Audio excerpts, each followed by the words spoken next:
Hello? Oh shit, how can I? There you go. Trying to figure out how to unmute the thingy. Hello, good evening. Hi.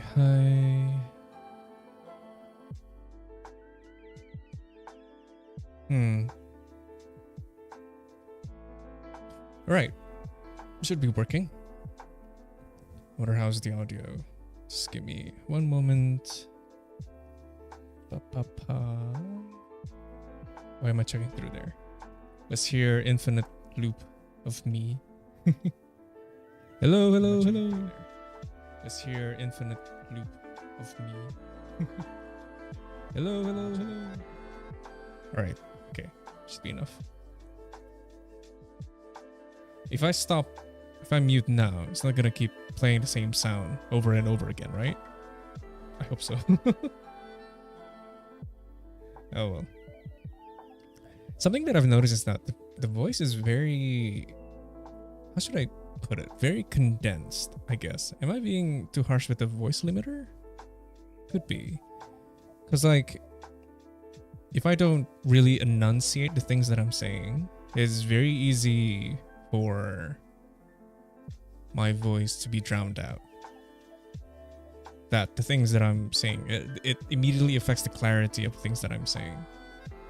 I don't know. It's kind of weird. Gonna have to fiddle with it in the future, I suppose. But yeah. Anywho, so tonight's plan, as the title suggests, we'll be finishing Unlearning Economics video on gender discrimination. As you can see from over here. Ta-da! For some context, what did we do in the last stream? We've reached chapter 3 about gender equality paradox. Well, we finished that chapter, but I think we should go back a bit and rewatch it because it ties in to the next chapter, which is why the gender equality paradox is irrelevant or something like that. And I downloaded the paper, like the main paper that he cited in this particular chapter, which is the one on, what was it? The gender equality paradox paper, right? And just a quick, maybe we should play the video first and then we open the paper. Because I did some reading. I haven't reached the end though, only halfway through. And I haven't reached the dreaded, what was it? Result? With the correlation thingy? Spoilers, I guess.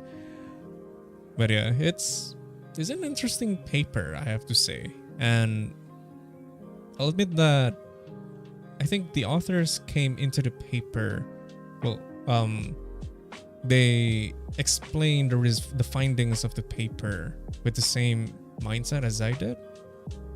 Like, so there's no... I'm getting ahead of myself. I guess we should just watch. I guess we can start. Let me just pause the music real quickly. Sorry. Is this loud enough? Sometimes I wonder. Like, it's very dry. That's one thing. And I don't know what to do. Because voice meter doesn't really allow you to change much. Oh well. I wish that there's a way for me to actually augment more stuff. But oh shit, what did I just click? Go away. Try to fiddle with the settings. Always a bad idea, doing it live. Alright, without further ado, let us start watching. Brunt of it falls on women, who have less access to resources, less recognition, and have to endure discrimination and harassment of various kinds. Here we go. Gender equality paradox. When he's not being wrong about multivariate analysis of the gender pay gap, or getting upset about pictures of attractive women, George... Can I just say this? This part is it's like so goddamn funny. Like, sorry, not beautiful. No amount of authoritarian tolerance is going to change that. I'm sorry, I can't do his accent. I can't do his voice. But I mean, come on, like, I really don't see, cause okay, where should we go with this? I guess the funniest thing about this, apart from the fact that he's like being horny on main, like, oh, he can't crank to this photo, that's why he's being all up in arms about it. But also the fact that in the responses, I think some people pointed this out, like Vosh and Hassan, that people responded, his fans, that is, that their wives resemble the model in the photo right here, in the cover of the magazine. And they felt like, wait, so my wife is not beautiful? What are you saying, man? You know, they felt hurt, you know. I mean, like, come on, I don't know, man. And he did this interview with Michaela, I think, his daughter, right, where he made some pretty weird statements about. No, I don't think I quite remember the clip, but he said some weird stuff in relation to this particular tweet. Anyway, it's not relevant. Jordan Peterson likes to reference Scandinavia as an example of how pursuing gender equality leads to magnified differences between men and women. The biggest differences between men and women in the... I think he switched the orientation. I think I remembered. I tried to put this in my video about my alt-right pipeline, journey into alt-right pipeline, which is not much. And I tried to put this particular clip in, and I think it got copyright strike, so I had to remove it. Apparently you can just switch it and it'll be fine. Although then again, I don't think we got any ads from this video. The world, in terms of temperament and interest, are in Scandinavia, and they've maximized as a consequence of the Sound is good. Thank you, Alia. egalitarian policies. What do you mean by that? It means that the more egalitarian your state, the bigger the personality differences between men and women. I know everyone's shocked when they hear this. Now, to be fair, like, after reading the paper, I think he kind of mischaracterized the paper itself, because it's not what do you say? That the more egalitarian your state, the bigger the personality differences between men and women. It's not the personality per se, it's the choice of occupation, because we're talking about STEM here. That turns out that the sex differences between men and women in the more egalitarian state, such as Finland and Norway, it's larger compared to countries with lower gender equality index. It's the GGGI thing. This isn't shocking news. People have known this in the scientific community for at least 25 years. And it's been replicated in the last month 3 times in 3 separate samples, including in Science, which is the world's greatest scientific magazine by a large He looks so impressed. margin. And it isn't a small effect, it's a huge effect. In an article written on the topic, he references a few studies to support his conclusion. So, let's take a look at these, shall we? We'll start with the most famous study, the gender equality paradox, which has over 600 citations. This is the paper that I mentioned, that I've read. Half of it. All right, so let's take a look at this gender equality paper. Oh, what's this? Corrigendum. I don't know what that word means, to be honest.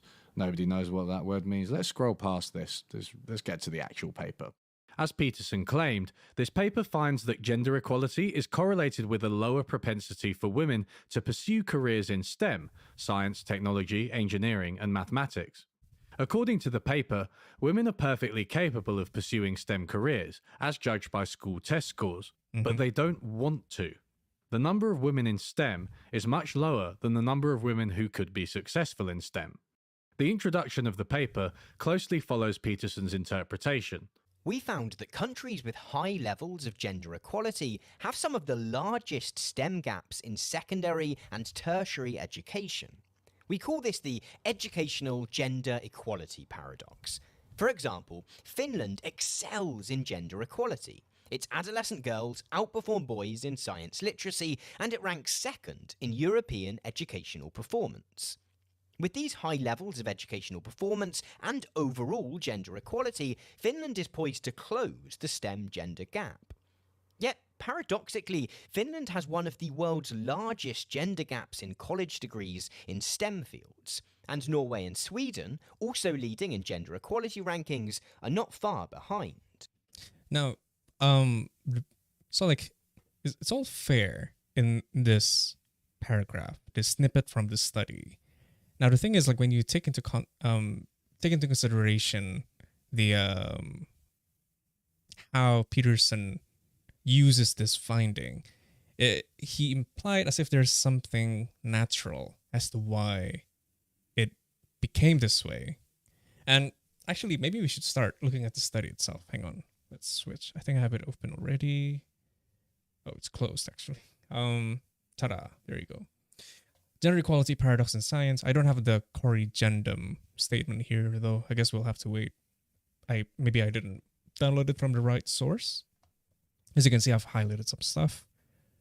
The interesting part is that they pointed out over here. So, wider social factors may influence. Maybe I should zoom in a bit. Is that good enough? Should be, right? Or maybe I should full screen this thing. Ta-da! Whoa, that's way too close. So in over here, they pointed out that wider social factors may influence engagement in STEM fields through students' utility beliefs or the expected long-term value of an academic path. Social factors that might influence STEM engagement are best assessed by comparing countries that vary widely in the associated costs and benefits of a STEM career. One possibility is that contexts with fewer economic opportunities and higher economic risk may make relatively high-paying STEM occupations more attractive, relative to contexts with greater opportunities and lower risk. This may contribute to the educational gender equality paradox because economic and general life risk are lower in gender-equal countries, which in turn results in greater opportunity for individual interests and academic strengths to influence investment in one academic path or another. So, here in explaining why it became that way, they link it to the potential of getting decent life, I guess, in pursuing careers outside of STEM fields. And I think I pointed this out in the last live stream where I don't really see. Wait, I don't think I did. And this got me thinking, like, what's the most mainstream occupations that people are getting pushed into? And maybe this is my personal experience. Obviously, this is subjective, but like from my perspective, it's definitely engineering for boys and doctors as well to some extent. Well, engineering or doctors. And I was definitely encouraged to take either one of those. And for women, it's doctors. Not so much on engineering. Engineering is still pretty much a boys' club, I guess, compared to med school. And you don't really, and I guess nowadays, to a lesser extent, we're seeing being an accountant, where there's also no gender focused. There's no gender discrimination there, quote unquote. Like both men and women are equally encouraged to take those. And I guess nowadays it's also computer science. And I guess that the explanation here makes sense that why these occupations are encouraged. Is largely influenced by the economic opportunities that comes with it, that they are high paying jobs. So I guess that's why. But anyway, so I think from what I could see so far, they didn't really make any inference on, there's something inherent as to why women in this, going to methodology. So this is results, right? They didn't really make any inference that the findings had anything to do with something inherent or biological. At least so far. I'm not sure. Maybe if we keep reading, we'll find that. And this is the what was it? The illustration of their findings, which is based on international correlation. Unlearning economics will get to it. Let's see. I think these are just explaining the results. I don't think there are any. I'm just trying to quickly skim through, and we'll just go back to the video just real quickly. So yeah, they're talking about more economic conditions. Less gender equal countries have less secure and more difficult living conditions, likely leading to lower levels of life satisfaction. This may in turn influence one's utility beliefs about the value of science and pursuit of STEM occupations, considering they are relatively high paying. So still reiterating the same argument. Hang on. Hello, boo boo. I didn't say Google. My phone. Both of them are ringing. Go away. Sorry, I don't understand. Yeah, I wasn't talking to you.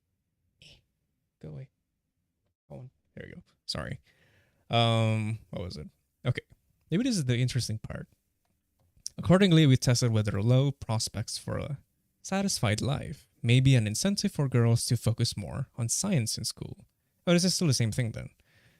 OLS is life satisfaction or something. Should at least partially mediate the relation between gender equality and the sex differences. Okay, wait. I have no idea about the mathematical approach that's being used here to control that factor, the economic opportunity stuff. Sensitivity. That unknown third variable. There's an unknown third variable. Okay. Using the most recent and largest international database. Yada yada. Should be likely. Wait, further, our analysis suggesting that the percentage of girls who would likely be successful and enjoy further STEM study was considerably higher than a percentage of women graduating in STEM fields, implying that there is a loss of female STEM capacity. I see. So I think so. Like apart from looking at the occupations that they choose, they also look at their academic potential using this thing called PISA, P-I-S-A. So there's a discussion, right? What is PISA again? Hey, go back. Go back. Can I get a, I don't know, a definition of what PISA is? For, hello? Program for International Student Assessment. So basically they measure the academic proficiency for mathematics, science, and reading. And based on their findings, it's relatively equal, if I'm not mistaken.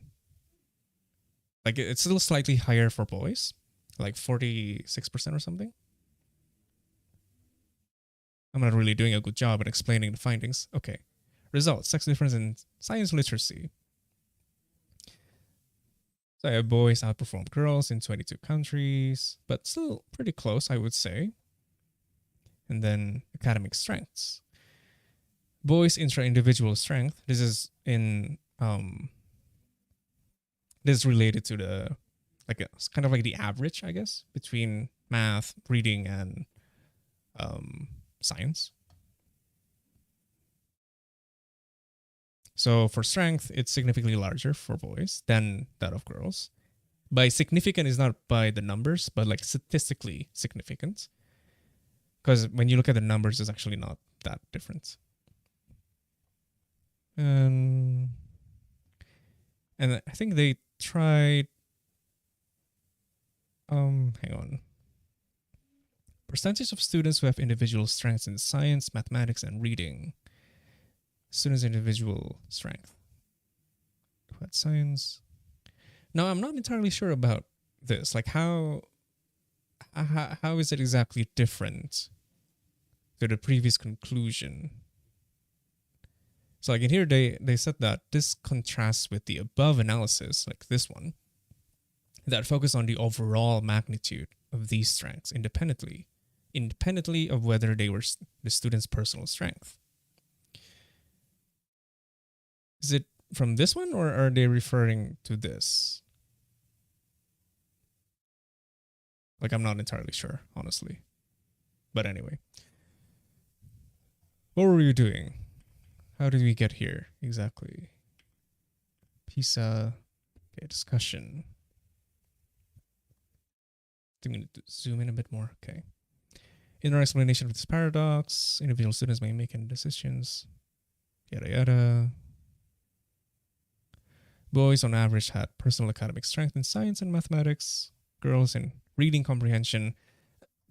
Unlearning economics will get to this in the next chapter about why like boys have personal academic strengths in science and mathematics while girls in reading comprehension. There's actually a reason to that, which is interesting. I'm not sure how applicable that is in Indonesia, at least from my experience in school. And I don't imagine it still applies to this day even. Thus, even when girls' absolute science scores were higher than those of boys, boys were often better in science relative to their overall academic average. I see. Similarly, girls might have scored higher than boys in science, but they were often even better in reading. I guess we're talking about like the outliers. If we're talking about outliers, then it makes sense if they excel like above average on across the board. I guess this is a nice addition that they focus on like the top performers, and the same tendency is still found that boys are often even better in science, whereas girls are even more better in reading. Critically, the magnitude of the sex difference and weakness was strongly related to national and gender equality. Larger differences in more gender equal nations. For instance, to parents who believe that boys are better at science and mathematics than girls. Hello? They reference this. Hang on, okay. Critically, the magnitude of these sex differences in personal academic strengths and weaknesses was strongly related to national gender equality, with larger differences in more gender equal nations. These intra-individual differences, in turn, may contribute, for instance, to parental beliefs that boys... Wait. So it's kind of like... So we start with the knowledge that boys tend to perform better in science for some reason. And due to that information, it affects parental beliefs in how they raise their kids. So there's a secondary effect. Is that what they're implying? It feels that way. Because they start with these intra-individual differences in turn. So, like down the line, this would be the result. We also found that boys often express higher self-efficacy, more joy in science, and a broader interest in science than did girls. Yui will touch on this as well.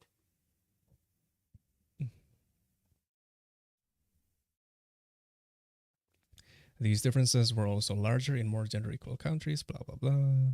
Explanation. There is a potential for substantive sex differences. The differences are expected on the basis of expectancy. They're repeating the same point here. Okay.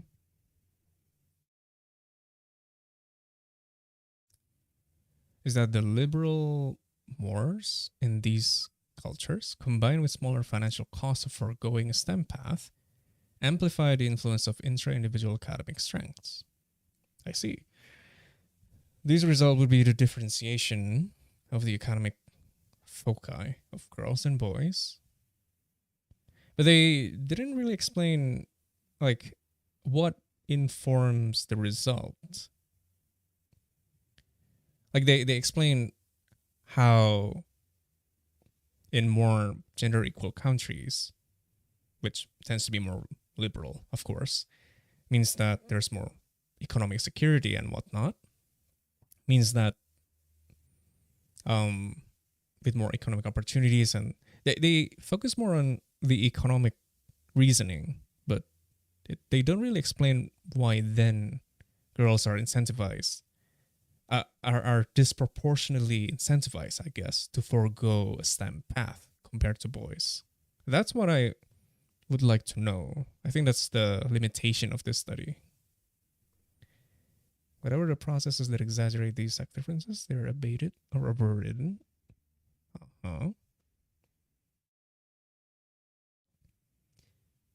Which can be tested using a sensitivity. Gives an indication of the correlation between the This includes the effect of unobserved confounders, discrimination, right? Or what is it? Gender-specific type of way in raising a kid that influences your career choices in the future, like social expectations and so on. Is that actually possible to study that? Maybe we'll find out in the later studies that UE is going to reference. Does not explore confounders that may be related to predictor variables. Future research that includes more potential confounders is needed. Yeah, well, we'll get to that. Thankfully, they actually admitted that there are confounders as to why the result is the way it is. So maybe this is the updated version. Because we were talking about the corrigendum thing, right? About the last paragraph, maybe it's because it's so widely and generally believed that science is a boys' thing. Parents tend to encourage boys to do science stuff more than girls. Yeah, exactly. I think that's what's being implied here. I mean, they kind of reference it here, right? That in turn, it could influence parental beliefs that boys are better at science and mathematics than girls. So yeah, I think that tracks. So it's a blatant mischaracterization by Jordan Peterson's part for taking this study and then go on and say that there's something inherent, there's something biological as to why even in the most gender equal countries like Finland and Norway, there's actually even more blatant sexual differences in terms of, well, he didn't even say job occupation. He glossed over it and essentialized it by saying sex differences, when even the study didn't say so. So it's false, blatantly false. One factor contributing to these mixed results is to focus on sex differences in absolute performance as contrasted with sex differences in academic strengths and associated attitudes. It should be noted that there are... Okay. Oh god, there's a loud motorcycle outside, sorry. The generally overlooked issue of inter-individual differences in academic competences. Cherry picking, as per usual. True. All in the good old tradition of Jordan Peterson. There's actually this video from Somewhere News. There you go. Speak of the devils. Speak of the devil. He made a very long video about Jordan Peterson, aptly called A Brief Look at Jordan Peterson. I watched it today while working, and damn, he really went. He really dug into it. Like, damn. It's definitely worth watching in trying to dispel everyone who's a fan or interested in Jordan Peterson. Although, I'll admit that, like, hang on. Like, when you consider how Jordan Peterson is acting these days, he has went off the rails, essentially. Like, he's very angry, I guess. Because that's one way to put it. Especially with the whole Elliot Page meltdown. Like, he made an entire video ranting about, hang on, see if I can find it. It's so pathetic. Like, especially with the famous clip, hang on.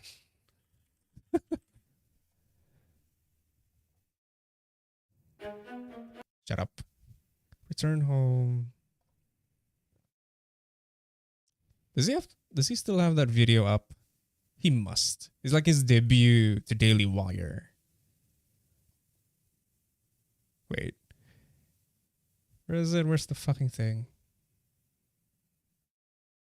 Articles. Twitter ban. Where is it? Taking his mask off, I see it through. 2.5 hours is brief. I don't think it's even 2.5 hours. It's, hang on, let me switch. It's 3 hours. Like 2 hours and 55 minutes. I'm in the last chapter of the video. Like, holy hell. There, here we go. The Twitter ban, which led to the famous clip. I don't know if I have it here. Do I have it in a meme folder or something?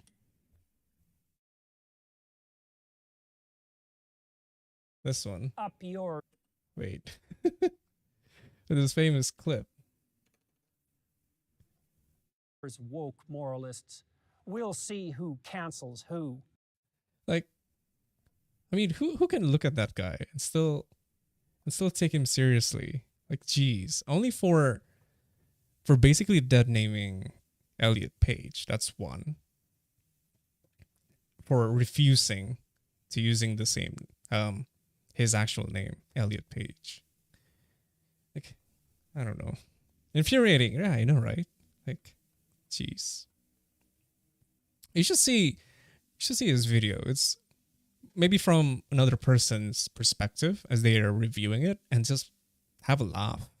Because he's acting like a child. Not to mention with his other videos. Like, he made like a couple of videos in the same setting. Like, he's just sitting. Okay, let me just show it then. About. Shut up. Oh, he made a video about why I joined Daily Wire. Let's see. A message to, maybe I should just find it. He made a video about message to Christian churches. That's one.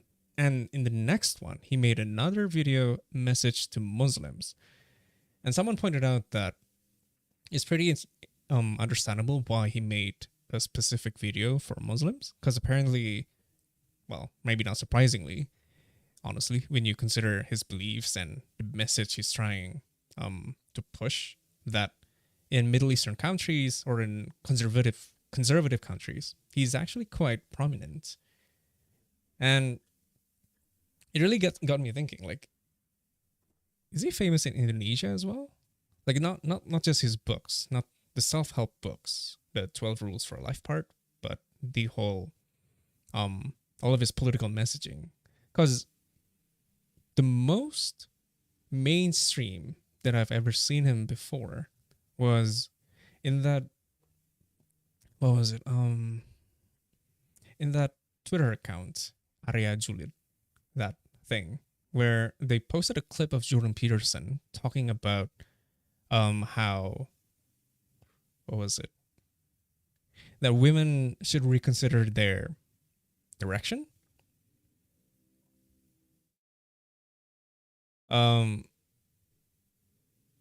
Sorry, what was I saying? Arya Julit clip that women should rethink about their life choices, especially those that are very career driven, that you might at one point you may be working and become successful and so on, but then you might reach 30 and then you'll be hit with this reality that, oh no, you've lost a huge aspect of your life of not bearing kids, raising children, shit like that. Like, fuck you, man. I mean, don't get me wrong, like I get that hang on. I get that companionship is important and social interaction in general is important. Building meaningful relationships is crucial in life. And the fact that our current system incentivizes you to be as individualistic as possible, to be as money oriented as possible, which kind of separates you from other things that are supposed to be more meaningful in life. But it doesn't mean that it doesn't mean that it will only affect women, men as well. Like, when we talk about alienation and whatnot, it's a universal experience at this point.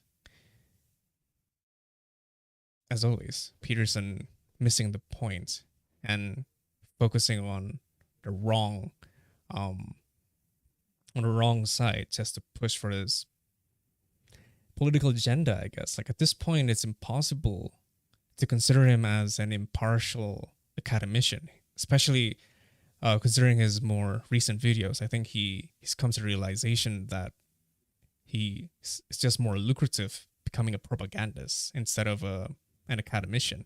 I think he even resigned from his position in Toronto. He didn't get fired or anything. Oh well. Not really venturing to the right-wing part of Indonesia, so I don't know. Maybe he is famous. Yeah, I don't know. I've never seen... Because I keep some libertarian, I guess, in my following list and on Twitter, but I haven't really seen him. And I mean, if we're talking about people who are very politically invested, I think it's not really relevant per se.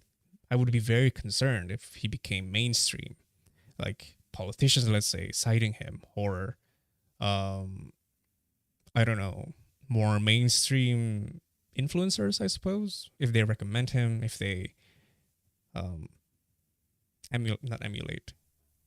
reify his messaging.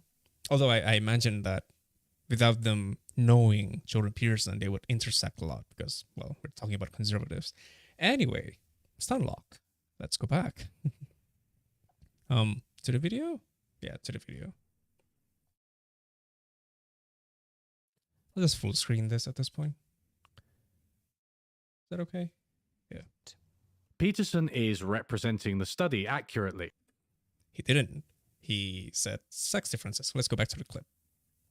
Just real quickly. I'm sorry, Yui. Just one tiny note. He didn't say about jobs. I don't know if I didn't get it right. Needs to magnify differences between men and women. The biggest differences between men and women in the world in terms of temperament and interest are in Scandinavia, and they've maximized as a consequence of your egalitarian policies. What do you mean by that? It means that the more egalitarian your state, the bigger the personality differences between men and women. I know everyone's shocked. So what he said is personality difference. It's not choice in occupation. And again, he didn't capture the nuances of the study itself that mentions that it might have something to do with economic opportunities and how STEM fields tend to have higher pay. It's just nitpicky. It's not important, honestly. Capable of pursuing STEM careers. Deduction Found that, blah, blah, blah. Okay. is representing the study accurately. But what bothers me is that the paper consists mostly of a bunch of correlations across countries. The main correlation is here. On the x-axis, we have female participation in STEM, while on the y-axis, we have the Global Gender Gap Index, or... Just to show the graph here. So GGGI on the vertical axis and propensity of women to graduate with STEM degrees on the horizontal. Hello, it's Indonesia right there. Hi. And yeah, surprisingly enough, even though we have low GGGI, we have quite a lot of women graduating with STEM degrees over here. So, I mean, again, we're not exactly doing so good in terms of gender equality. GGGI, a measure of gender equality. Each red dot is a country, and the downward sloping blue line is the negative correlation between the two measures. The more women in STEM, the worse the state of gender equality. I want to communicate something to you. Cross-country correlations are among the weakest of statistical findings out there. First, there's the issue of small sample size. There are only 62 countries on this graph. With such a small sample size, adding another 20 countries, which fell in the top right corner, could eliminate the correlation entirely. The second issue is that there are huge differences between countries based on their culture, economies, and history that are left out of such simple comparisons. These are confounding variables of the type we discussed earlier in the context of the gender pay gap. Oftentimes you will find that controlling for obvious confounders like population, inequality, or GDP eliminates cross-country correlations entirely. Wait, what was I going to say? Fuck. And to be fair, credits where credits due. The authors of this study did mention that there are confounding variables that could explain the results of their study, which they didn't capture in the study. So, Thirdly, correlation doesn't imply causation. Okay, thanks. Wait, did you know that there's a direct correlation between the decline of spirograph and the rise in gang activity? Think about it. I will. no, you won't. You can get much stronger correlations between female participation in STEM and irrelevant measures, like bachelor's degrees awarded to women in STEM versus online revenue on Black Friday, an extremely tight correlation, or PhDs awarded to women in science and engineering versus money spent on admissions to spectator sports. But don't believe me on this, just listen to Jordan Peterson. After all, another way of describing a correlation is univariate analysis. Like if you're a social scientist worth your salt, you never do a univariate analysis. And again, like he has a fucking PhD in, oh shit, I think some more news. Cody Johnson, he mentioned that there might be something wrong with his academic achievement. I forgot what it was, but essentially, even if you're in the field of psychology or neuroscience or whatever, even if you only have a bachelor's degree, you would know this. That, I mean, ideally you would have to do a multivariate analysis, not a univariate analysis. If you're trying to capture complex relations, complex concepts or whatever. Complex relations. Sorry, brain fart. The fact that he didn't do his due diligence, I mean, it's very irresponsible. Although, then again, it's not really his fault alone, because, I mean, the study was cited, what was it, 600 times just now? Yui mentioned it's quite concerning that a lot of people kind of fell into the same rabbit hole. Although, then again, maybe of the 600 citations, most of them are actually trying to enrich the study, like expand the study based on the shortcomings of the original one, the one that is based on international correlation. Finally, there's the issue of measures. Countries measure things like what counts as STEM participation very differently, so you might be comparing apples and oranges. Some countries consider health services as part of STEM, while others consider them separate. Women are overrepresented in health, so this may skew the results. If you don't have a consistent way of categorizing STEM versus not STEM across countries, your results are simply unreliable. I could spend a whole video on how indexes like the Global Gender Gap Index can be poor for making broad inferences of the type made by Peterson. The GGGI summarizes several measures in a country: economic participation and opportunity, educational attainment, health and survival, political empowerment. Because these indexes aggregate over so many different things, a change in the GGGI doesn't tell us what actually happened and may mask conflicting forces within a country. Now, I think I kind of mentioned this in the previous stream where I Googled the GGGI report, and that, I do agree that using indexes as an indicator is pretty weak for a study, to be used as a variable in doing regressions or making, doing correlation or something. And I actually tried to do this back when I was doing my bachelor's, but not the entire index. I think it has something to do with environmental performance from the EPA. And I know that the EPA covers a lot of stuff, right? It's not, the EPA index covers a lot of stuff, not just carbon emission, but also water pollution, waste, ground contamination, all sorts of things. And at the time, my paper, not study, I mean, it's still, or even an essay. So what I did was, me and a couple of colleagues back then, we wanted to know to what extent environmental awareness influences would affect, what was it? Not environmental awareness. What? Basically, I forgot what it was exactly, but we're trying to focus on responsible consumption, something like that. It's related to one of the SDG goals. SDG goals, that's redundant, SDGs. And we focus on one specific index and use that indicator instead of the entire index, because we understand how they have, like, it's very comprehensive. So I guess what I'm trying to say is that if you're trying to make a study based off of an index, maybe you should probably isolate it to the specific index that is most relevant to your study, or maybe even use multiple ones as control variables if you think that they are overlapping or something. Like, I guess in this case, like, for instance, we got economic participation and opportunity, educational attainment, health and survival, and political empowerment. I imagine, since the study is about, sorry, I should have shown it. There you go. So, like, in the case of GGGI, we're talking about economic participation, educational attainment, health, and political empowerment. If I were to do a study to know, focusing on STEM participation between genders, I would probably isolate it to economic participation and maybe educational attainment. I would cut down the other two, health and survival and political empowerment. They're not relevant, right? So yeah, maybe those are just my 2 thoughts about it. Let's continue.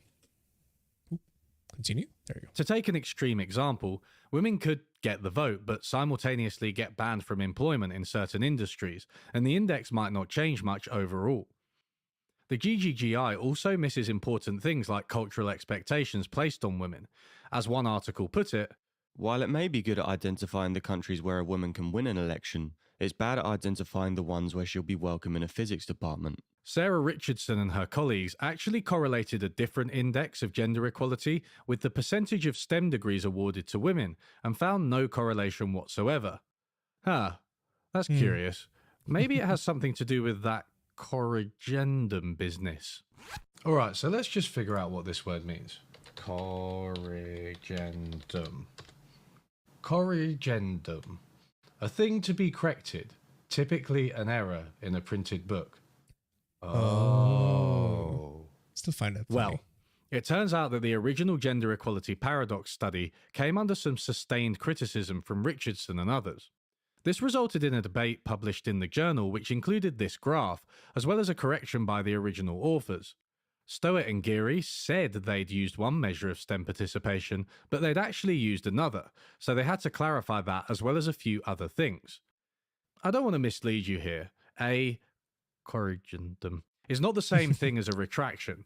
It just means that the original paper had poor explanations of some contestable choices. These have since been clarified, if not necessarily justified.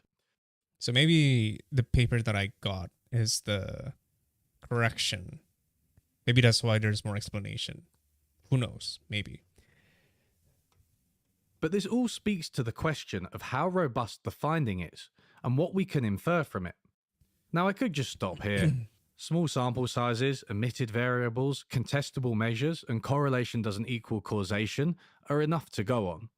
But I want to hammer home exactly how unjustified Peterson is in the inferences he draws from this paper, because it's such a widely cited finding, and it's interesting to unpack exactly how it could be wrong. For this, I'm going to ignore most of the issues I've just raised and assume that the key correlation we're seeing in this graph is in fact there. It still doesn't prove anything. And here we go, part 4. There's an issue in statistics known as the ecological fallacy. This states that we can't draw inferences about individuals from results which are at a higher level of aggregation.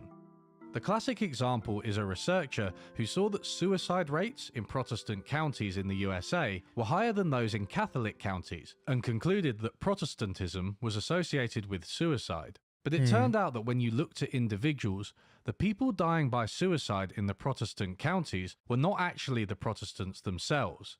Just because there was a higher average suicide rate in combination with a higher number of Protestants, it doesn't mean one was driving the other. Another example is smoking and life expectancy. When you correlate the two across countries, you find that more smoking is associated with higher life expectancy. But we know that smoking is bad for an individual's health. In this case, there seems to be a confounding variable of GDP. since this is associated both with higher life expectancy and a growth of consumer goods, including cigarettes. The ecological fallacy is just a detailed illustration of why correlation doesn't imply causation, specific to correlations made at the level of a group, counties, countries, whatever. Associating gender equality with lower STEM participation by women across countries does not guarantee that the two are associated at the level of individual women and men. Let's illustrate this with a simple example. Say there are two countries, country A and country B. Each country has only two industries, tech and law. Tech has a gender pay gap, with women being paid £20,000 a year, while men are paid £30,000 a year. Law has no discrimination and no gender pay gap. Men and women are both paid £30,000 a year.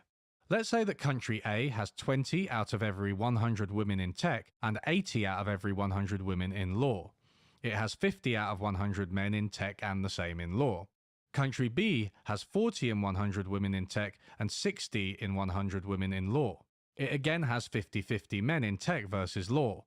In country A, there is discrimination in hiring against women in tech fields, just as we saw with the previous studies, which is why fewer women go into tech.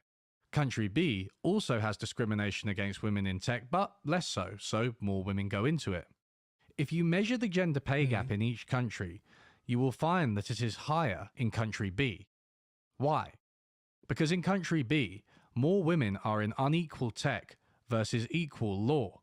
But this is precisely because women face less discrimination in hiring. The pay gap measure of gender equality is higher in country A simply because so many of its female populace. Okay. You lost me there. You gotta really bad at this. Okay.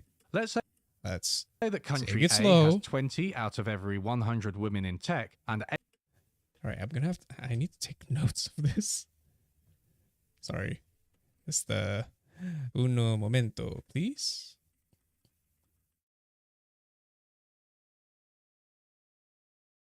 Wait. Fuck. No. Aw. Oh well.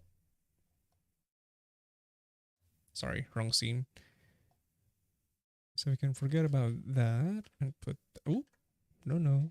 This bit.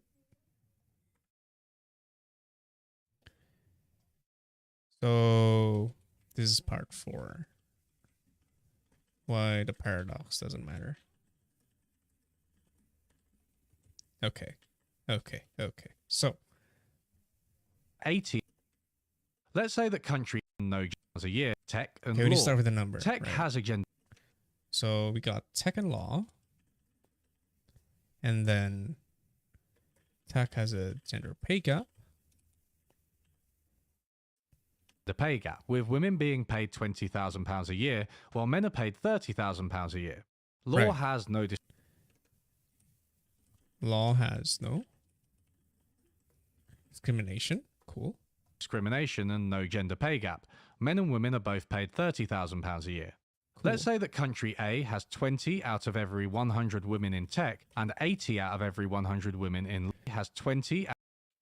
Country A has 20 out of 100 women in tech, 80 out of 100 in law, and both are 50-50 in... out of every 1 out of 1 women in tech and 60 in 100. So in country B has 40 in 100 in tech, 60 out of 100 in law. Cool. Women in law. It again has 50-50 men in tech versus law. In country A, there is discrimination in hiring against women in tech fields. So on top of the gender pay gap, there's more discrimination in hiring. Okay. In country A, there's hiring discrimination against women in tech. Cool. Just as we saw with the previous studies, which is why fewer women go into tech. Okay. Let's close that up. There we go.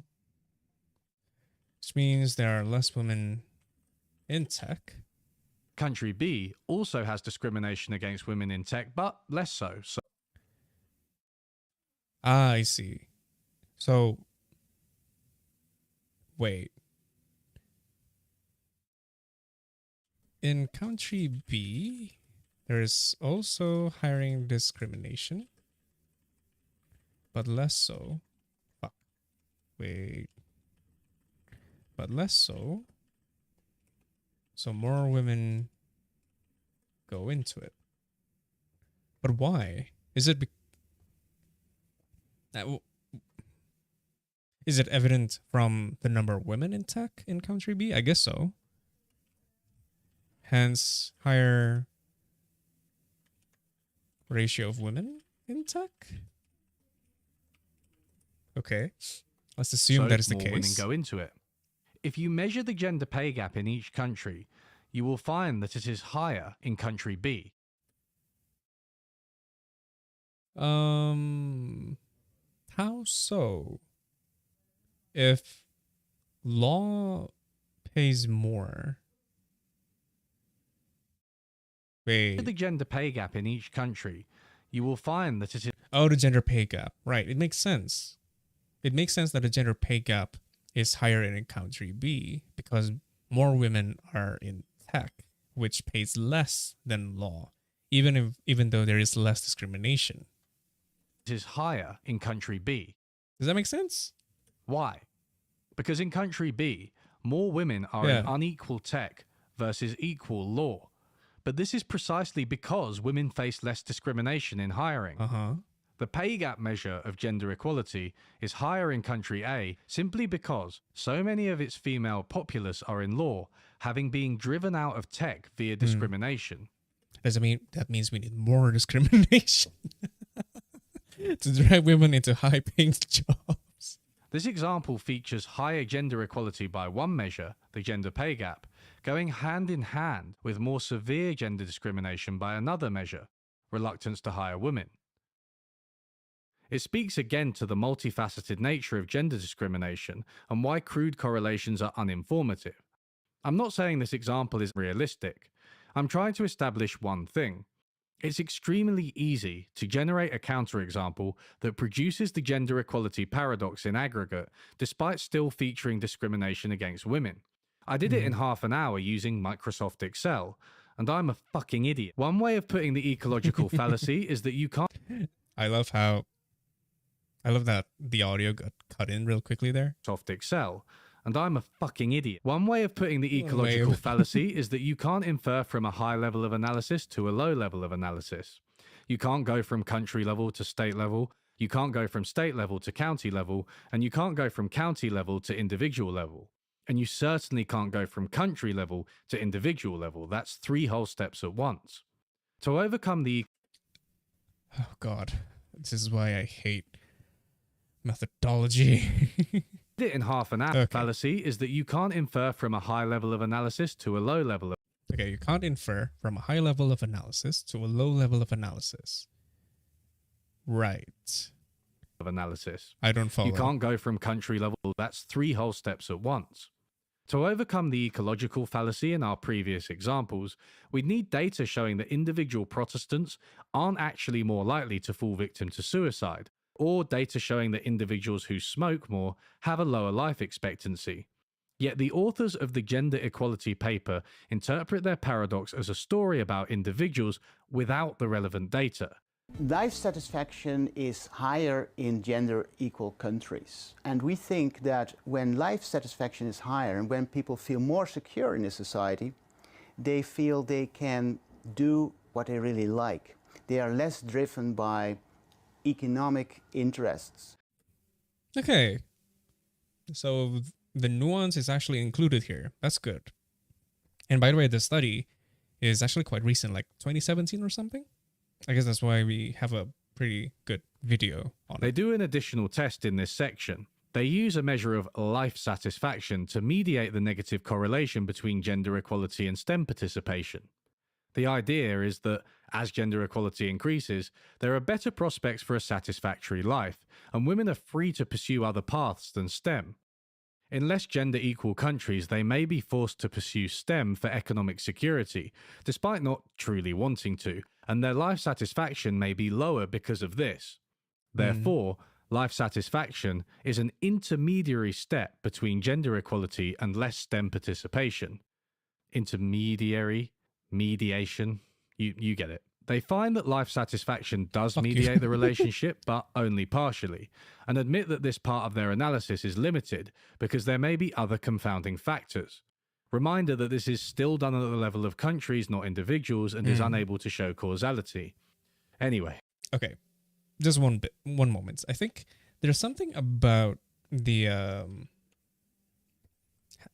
life satisfaction part that they use that I find a bit weird. See, like this one, we took the OS score.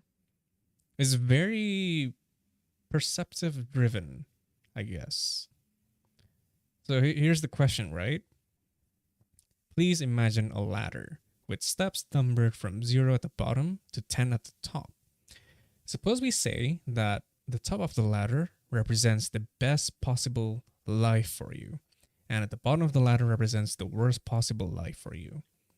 On which step of the ladder would you say you personally feel you stand at this time?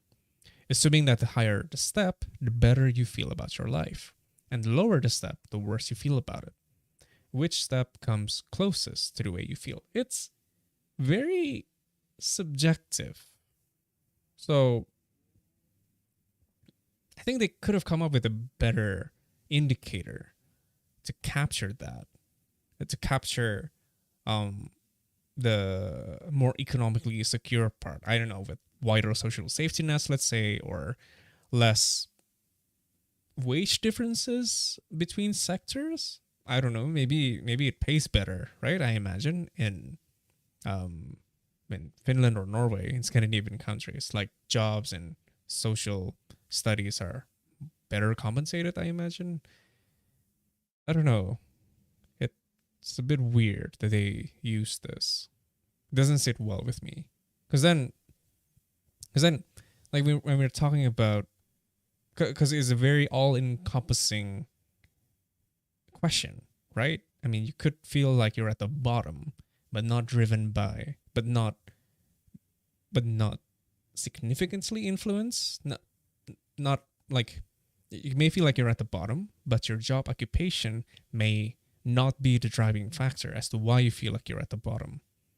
So it's a pretty huge leap, so to say. Anywho. Let's put all of our previous critiques to one side and suppose that the observed negative correlation between gender equality and female STEM participation is driven by behavior at the individual level. In other words, there's no ecological fallacy. It's still shockingly easy to put together an explanation for this association that features gender stereotypes and discrimination against women. Consider this simple explanation. Many rich countries have pursued equality in pay and expanded welfare, but eliminated neither discrimination against women nor traditional gender roles. Observed differences in personality and preferences are shaped by these factors, and the expansion of resources into things like childcare actually enables women to fulfill traditional gender roles more easily, as the welfare expansion has not made them go away. This is actually in line with historical accounts of welfare in Scandinavian countries, but we'll get to those later. Okay. Yeah, this is in line with the this is the things that are left unsaid in the paper. This is the inference that was made by Jordan Peterson, I suppose, and his ilk, that the social welfare allows women to fulfill their gender roles. But again, it excludes the fact that it is something that is so socially expected, societally ingrained, indoctrinated even. So it's not really individual choice per se. So, as the accounts of welfare in Scandinavian countries, but we'll get to those later. A study in 2020 looked at the gender equality paradox again. They measured the intentions of boys versus girls to pursue careers in areas such as maths, physics, and computer science, the main subjects which drive the gender difference in STEM. Do it, Lisa. You'll be greater than or equal to boys. Even though you're only 8, your possibilities are infinite. 27! They found the gender equality paradox holds up by correlating children's career intentions with various measures, including the Global Gender Gap Index from the Stowett and Geary paper. But they also measured gender stereotypes by looking at boys' and girls' self-reported belief in their ability to do maths. Children were asked how strongly they agreed with the following 2 statements. Doing well in math is completely up to me. My parents believe that math is important for my career. These are good measures because they don't actually mention gender, so there's less chance of the children answering what they think they should answer. A question like, do you think that math is more for boys than for girls, is going to be extremely prone to this so-called social desirability bias, and the fact that they didn't use it is one reason I like this paper. Yeah, that's It nice. turns out that boys are more likely to think that doing well in maths is up to them than girls are. Boys are also more likely to think that their parents believe maths is important for their career. What age are the samples again? The respondents? Hang on. Is it 7? Correlating children's career intentions 7! they various measures, including the stereotypes. Children were asked how strongly they agree. My parents just believe children, that math huh? So there's less chance of the children. Huh. When I was... Let's go back in time. When I was 7... Huh. Parents actually tried to influence you in that in this way. Again, maybe this is. I guess I'm just repeating myself at this point that it had a lot to do with the available economic opportunities. Hence, it didn't really matter. Like there's no gender discrimination in that regard. I mean, if anything, like the real discrimination that comes into place is that women are expected to not even have a job in the first place. That the expectation is to have a family, to have babies and, raise children and whatnot. And if anything, like another prominent discrimination is that women should not pursue higher education. They should not be too successful. Otherwise, it would intimidate the men and they wouldn't be attracted to her, or she wouldn't be able to get a mate. It's funny that the emphasis is on the women, right? That the women needs to adjust their lives instead of, the men, that they need to do something, that they need to overcome their insecurity, that in fact, that nowadays, women can also be in a workplace. Women can also be as successful as you are. It's funny that that's how things work in society. That's how it come to be. Oh God, I'm getting brain fart. Hang in there.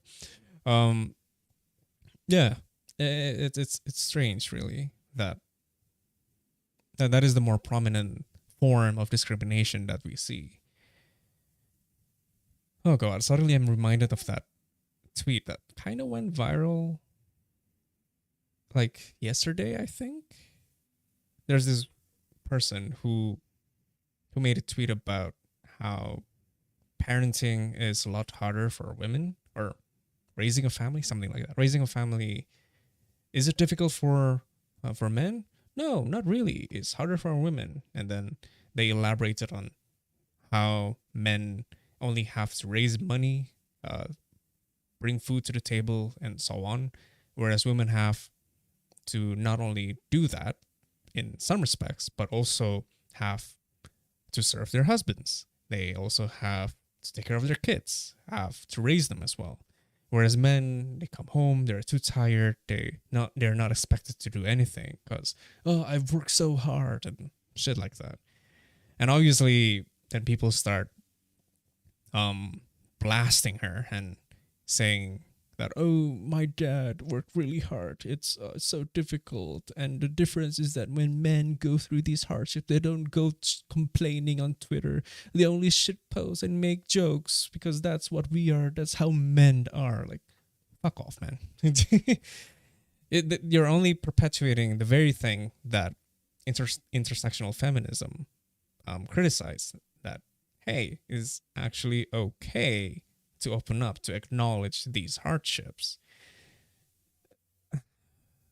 I don't know. There's so many things that I could say about that. Maybe we should like cover that separately. But yeah, that's what I think. And answering what they think they should answer. A question like, do you think social desire? It turns out that boys are more likely to think that doing well in maths is up to them than girls are. Boys are also more likely to think that their parents believe maths is important for their career. If you control for these measures, the association between the GGGI and intention to pursue a career in math-related subjects disappears entirely. In other words, the gender equality paradox in this paper is completely mediated by boys' and girls' beliefs surrounding maths. The authors also run similar tests using individual level data and find similar results. Sorry, wait.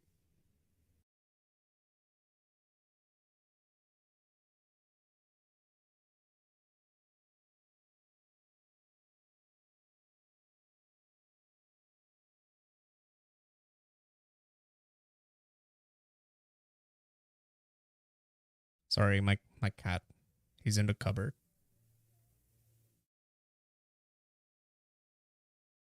I guess he's only chilling. It's fine. All right, let's continue. It is interesting though that it can is really easy to take out that result, right? Although I am interested in how can you actually control that? The beliefs that boys they disproportionately believe that they are better at math or something like that. I forgot what the question was. Mediated by boys using individual level data and find similar results. It's extremely easy to generate the gender equality paradox. Is this paper the final word? Of course it isn't. I have criticisms of it myself. For instance, why they used only intentions to study STEM rather than a harder, concrete measure. Now, if you're one of the many people who will make... I mean, they were children, so I guess it makes sense. It would be interesting to create a similar study, but with people who have gone through secondary education, or like junior high or senior high, and see how that bias develop over time. Maybe, ideally, even with the same sample of people, and there's like tons of nuances that you can explore there, like the type of education that they get as they progress in life, whether it is public education, private education, which county, which... Oh God, he's getting into the box. Sorry.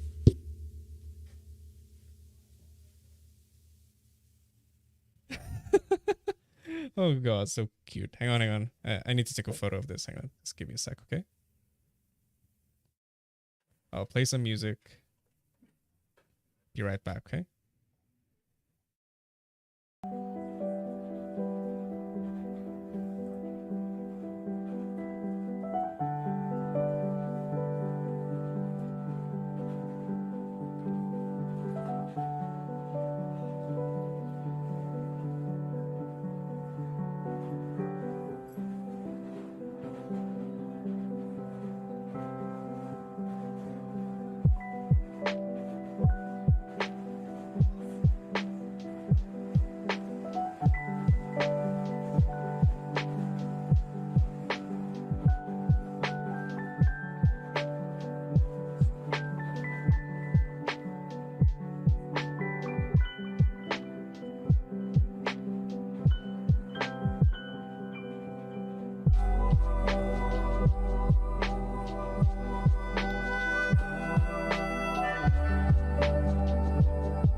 Hi. Okay, I'm back. Look. What is he doing? Oh shit, I cannot zoom in? Really? Can I? Aw, no option to zoom in. But yeah, here we go. Look at him. Oh, Jellu. Anyway, sorry about that. Lazy response videos to this, you might be saying, but these aren't definitely stereotypes. Maybe boys and girls just say different things because they're wired differently. And that may be true. It could be that boys' belief in themselves somehow stems from biology. You know, the No, famous at all. belief gene. A genetic explanation seems less likely for their second-hand beliefs about their parents' beliefs, but you could make an argument, the belief squared gene. My point is how difficult it is to disentangle these explanations. Stereotypes and innate differences can manifest in the exact same way, so the gender equality paradox is hardly a slam dunk in favor of the latter. Yet Peterson attaches to the gender paradox correlation an interpretation that is simply unwarranted and in which he is far too confident. I know the literature, and it says exactly what I said it says. And Evidently as I said not. as well, it's been replicated 3 times in the last month. The London Times came out 3 weeks ago and said that the finding that gender differences maximize as egalitarian policies are developed is now one of the most solidly grounded findings ever produced by social scientists. There are some other studies Peterson has referenced in support of his argument, but many of them seem to rely on cross-country data. One paper averaged sex differences in personality by country and found they were larger for the more gender-equal countries. The main result is a positive correlation between sex differences in personality and the Gender Equality Index, and there are only 22 goddamn observations. This is not science. This is. Oh, even he's angry. Like, I feel him. I feel him so much. Like, it's like when you're reviewing papers. Because I attend a lot of my university student conferences, where nowadays I'm invited to be the speaker, reviewer of the students' papers that they present. And yeah, I feel you, dude. Whenever I see see these papers with questionable approaches, I guess. But I guess the key difference here is that we're talking about an international study. Well, what I meant by international here is well-cited study that a lot of people refer to, a lot of people are knowledgeable of, and rely on even. We're not talking about some undergrad student talking out of their asses or anything. We're talking about legit people. I don't know, like, it feels like, because when we put papers into journals, they should go through some peer review process, right? I'm surprised that these studies got through. I mean, if indeed that international cross-country correlation is one of the weakest approach to studies in quantitative research, which I believe, then why did they make it through then? Especially when it only had, like he said, like Yui just said, only 22 goddamn observations. How is that even legit? Like, I think like the very minimum threshold is 30. And that's like, it's still shitty. It's like, at least you need to have 60 or something, right? I don't know. Quality Index, and there are only 22 goddamn observations. This is not science. If you're a social scientist worth your salt, you never do a univariate analysis. Okay, we get it. And don't tell me they use multivariate analysis because the word appears in the paper. That refers to the personality index they've created rather than the statistical analysis that they use it for. Wait, what? Okay, wait. Let us read this. Sex differences in personality, blah blah. Furthermore, to capture the multidimensionality of personality, we measure sex differences with a multivariate effect size. Results indicate that, We'll read this later. But it's a personality index that they've created. Wow. to the personality index they've created rather than the statistical analysis that they use it for. There are still many confounders omitted from the analysis. And don't tell me they have thousands of observations on personality because they average them at the country level, which is exactly when the ecological fallacy rears its ugly head. To improve on it, they'd have to do some more sophisticated analysis using individual level data for both variables. And there is one more convincing paper in the sources cited by Peterson that does exactly this. This paper again looks at cross-country differences in preferences. It finds again that in more gender-equal countries, as measured by the GGGI and other indexes, there are larger gender differences in things like altruism, trust, risk-taking, and so on. The paper does two things which distinguish it from the others. Firstly, it doesn't only look at correlations, it also runs some regressions which control for GDP. And I think we should look into this one, because I think this is the study that is the best one, I guess the more robust one. So relationship of gender differences in preferences to economic development and gender equality. Falk and Hermbla. Sorry. Or gender equal countries, as measured by the GGGI and other indexes, there are larger gender differences in things like altruism, trust, risk-taking, and so on. The paper does two things which distinguish it from the others. Firstly, it doesn't only look at correlations, it also runs some regressions which control for GDP, and the finding stands. Secondly, it uses individual level data too, showing that preference differences are higher for individual women with higher incomes. That's like, it's very intuitive, right? To use individual level data. Although I guess access to data becomes an issue, I suppose. Because like, I'm trying to imagine that it's bound to be a very huge study if they do not only cross-country comparisons, but an assessment, but also the assessment is done by using individual level data, where then you can do like, and then where then you can dig deeper into the data as well. Because like then for each one individual data, it will also have information on the gender, the GDP, the educational attainment, the occupation. It's a very huge data set, I imagine. That's crazy. Damn, I would love to read this now. This is the equivalent of looking at health outcomes for individuals. Oh, and by the way, just a small note. I find it really amusing seeing Yui getting riled up just now about methodology of all things. Like it's really, it's just amusing seeing academicians getting frustrated over, well, other papers. You know, I don't know. Maybe it's just me. Individual smokers instead of correlating it with life expectancy across countries. In other words, this paper avoids the ecological fallacy.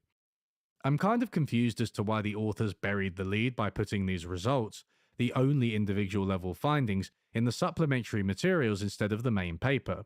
This is the one convincing piece of evidence in the studies cited by Peterson, but it is still only one study, hardly enough for his expressed degree of certainty about the gender equality paradox. After all, the other study we just saw used individual level data to test the impact of stereotypes on STEM participation and found they played a role. Science and statistics are difficult and often contradictory. But even the authors of the present study make it clear that their results do not rule out environmental influences on preferences. Our findings do not rule out an influence of gender-specific roles that drive gender differences in preferences. They also do not preclude a role for biological or evolutionary determinants of gender differences. Our results highlight, however, that theories not attributing a significant role to the social environment are incomplete. To translate into English, he was about to translate it. Okay. However, that our results highlight, however, that theories not attributing a significant role to the social environment are incomplete. That's pretty good there. Like they're pretty transparent about it. That their main limitation is that they don't capture the social environments, the differences that comes with it as well. Nice phrasing. Yeah, I know. I like it. I like it when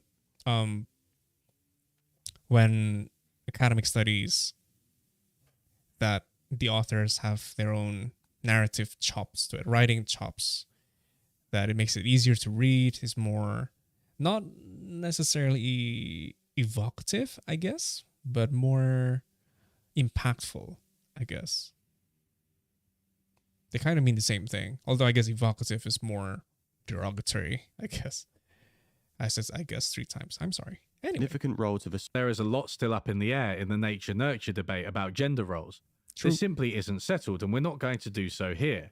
What we are instead aiming to establish, to remind you, is whether discrimination is a major factor driving economic outcomes for women. At best, the gender equality paradox does not sway us one way or another, since it can be shown to be consistent with gender discrimination and stereotypes, as well as with biological differences between men and women. One article offered 7 potential suggestions for the gender equality paradox, which were consistent with gender roles and women facing discrimination.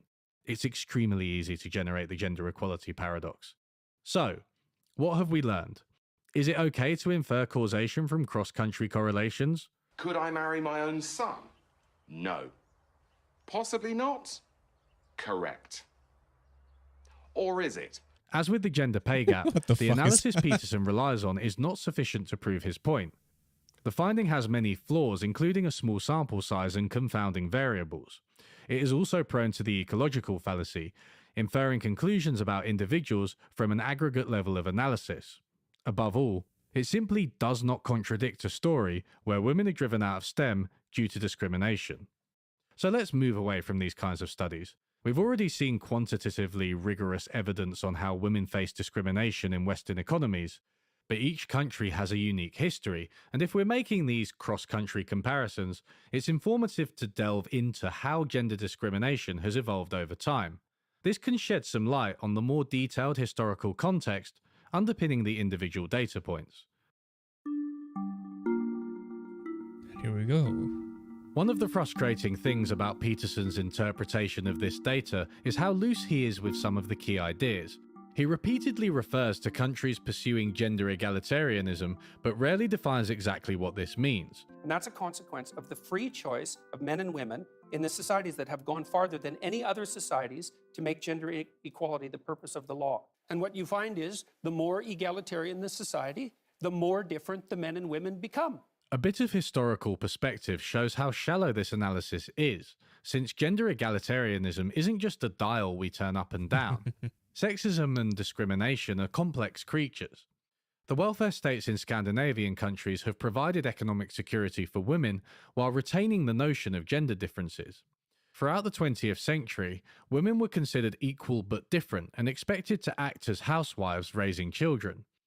Concrete policy choices reinforced these stereotypical roles, as did prevailing narratives about men and women in society. The book, Gender Equality and Welfare Politics in Scandinavia, spells this out clearly. The ambition of gender equality has been more explicitly expressed and applied in the Scandinavian countries than in other countries of Europe. But gender equality in the early 20th century, to a great extent, meant equality based on gender difference. The book raises the question whether the hallmark of the Scandinavian welfare model is a special combination of gender equality and gender differentiation. It stresses the importance of viewing the concept of equality in its historical context and investigates the changing meaning of equality based on sameness and/or gender difference. What is striking in the marriage reform process of the Okay, hang on one moment. The ambition of gender equality has been more explicitly expressed and applied in Scandinavian countries than in other countries of Europe. Okay. But gender equality in the early 20th century, to a great extent, meant equality based on gender difference. I wonder what that means. The book raises the question whether the hallmark of the Scandinavian welfare model is a special combination of gender equality and gender differentiation. Wait. Okay, it stresses the importance of viewing the concepts of equality in its historical context and investigates the changing meanings of equality based on sameness and or gender difference. I wonder, so I think the pressure point here but gender equality in the early 20th century to a great extent meant equality based on gender difference. So the equality within this context is still informed by gender stereotypes, I guess, with women taking more of the nurturing role and whatnot. I wonder how that translates exactly. Equality as in the form that even as women take these roles, they are properly compensated, like compensating the unpaid value of care work or stuff like that. I actually forgot about this section, maybe because I watched it in one go, so it didn't really register the content of this chapter. And or this part gender 5. difference. What is striking in the marriage reform process of the Nordic countries is the very strong emphasis on equality in motivations and discussions. But it is important to notice that equality meant something else at the time than it does today. From the beginning of the century, a norm saying that married women's primary duty was to take care of the home and the children, while husbands supported the family through their work, received increased support in society. When equality was claimed in the context of marriage reform, it was, openly or not, usually based on the assumption of this kind of gendered division Called it, I guess. of labour. From this point of departure, equality meant that work and care within the family, or, to be more precise, within what was counted as normal families, was valued as different from, but as important as, work outside. From this point of departure, equality meant that work and care within the family, or to be more precise, within what was counted as normal families, was valued as different from, but as important as work outside.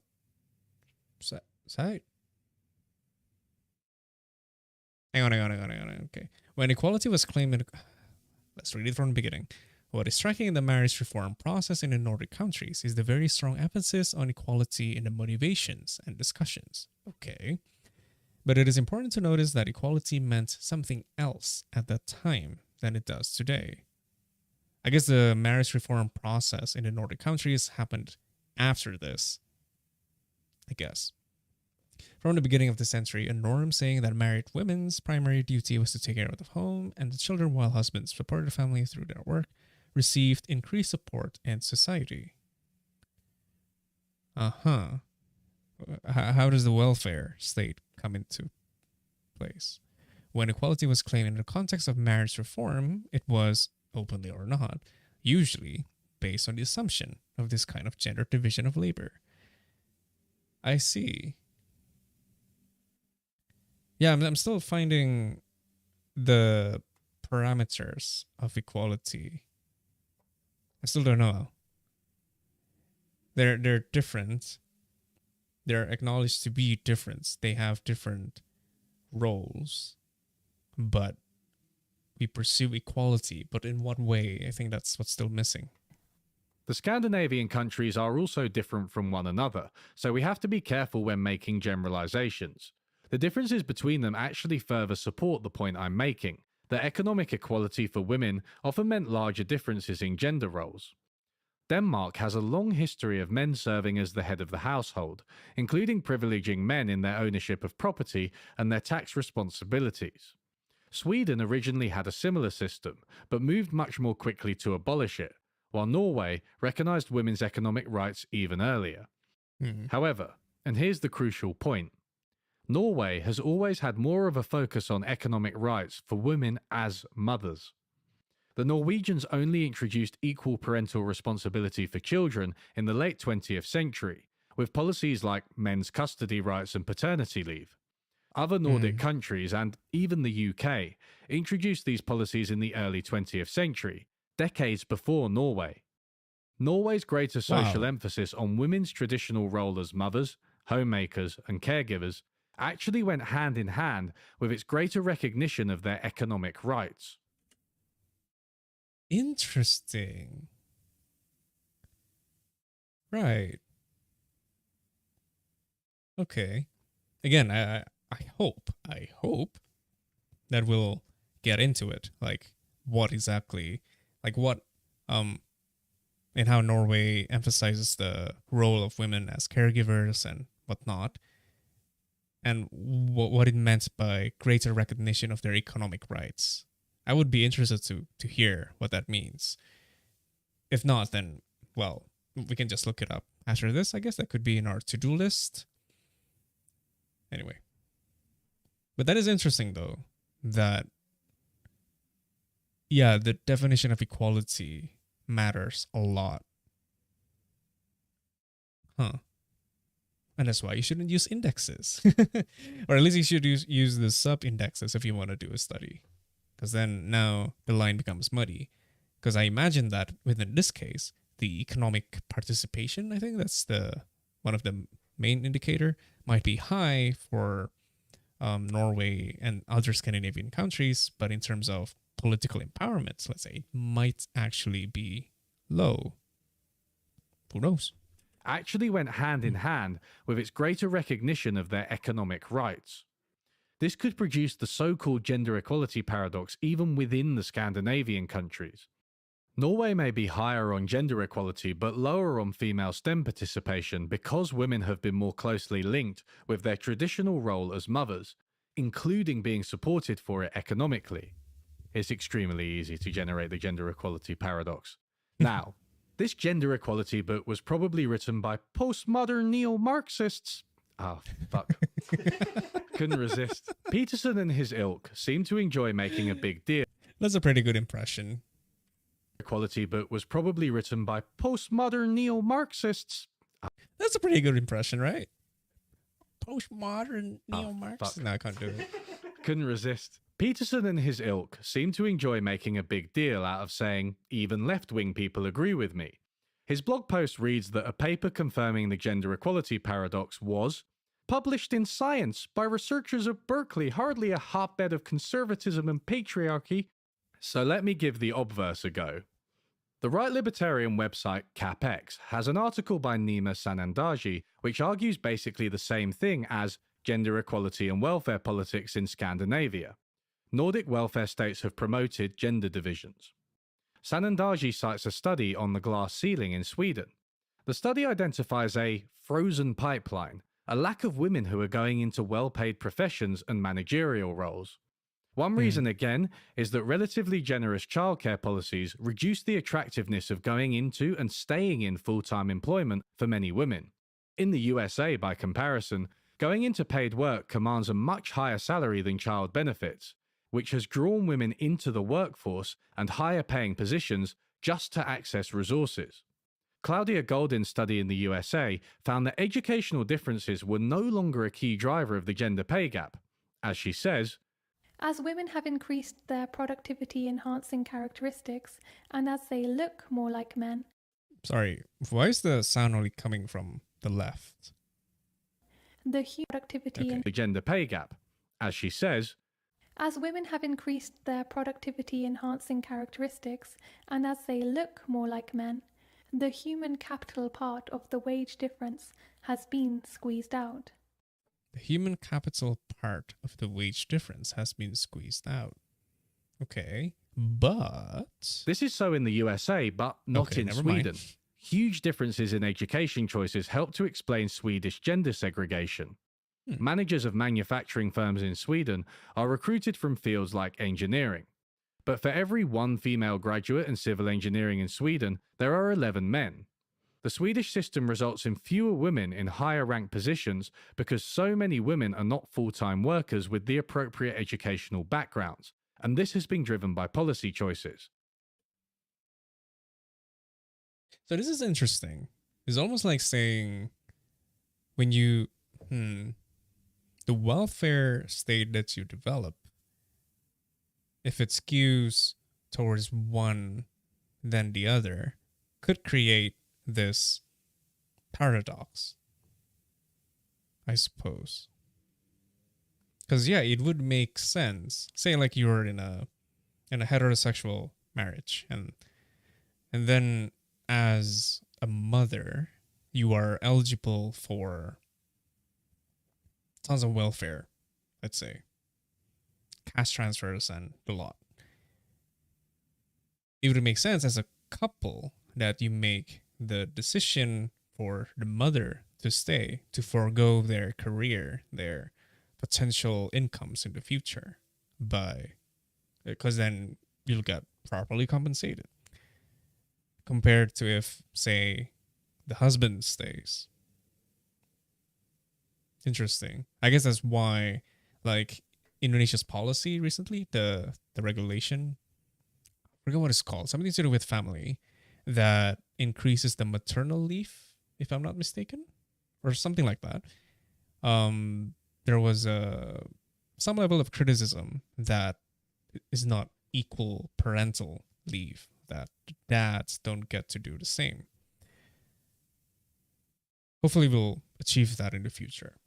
Baby steps. I mean, I think based on the omnibus law, the job creation law, the amount of paid leave that you could get as a mother was taken out. It was no longer explicitly stated. I forgot what the exact amount was before the job creation law, but then in the new one, I believe it was Government Regulation 35 or 36. It's not included there anymore. So it's good that with the new law, I forgot what it's called again, that it is reintroduced, not only reintroduced, but also expanded. So hopefully in the future we can push for paternal leave as well. Because, like, I mean, we're talking about formative years, right? That for when a baby was just born, and they're a handful, right?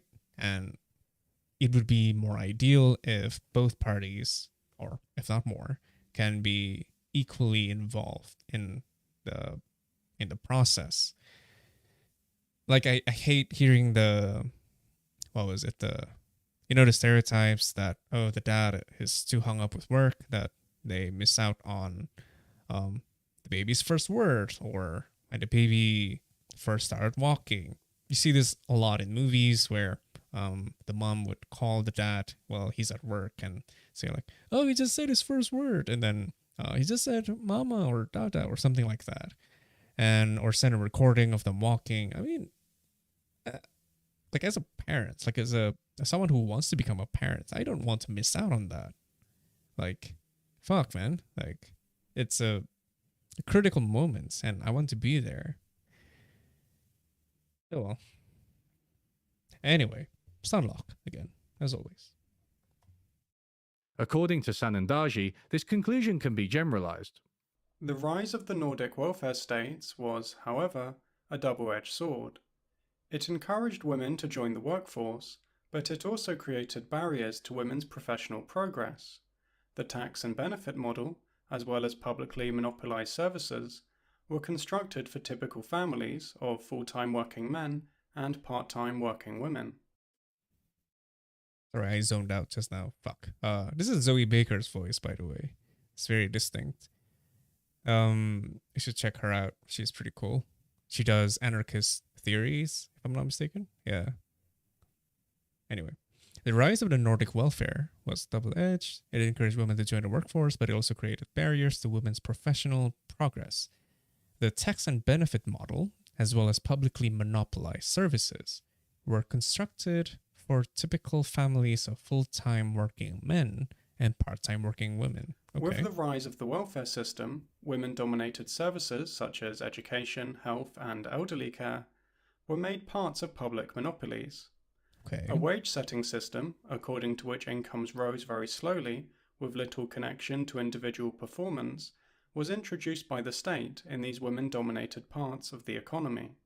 By introducing public monopolies in the parts of the economy where women work, but not in those in which men work, the Nordic welfare model did the opposite of increasing women's choice.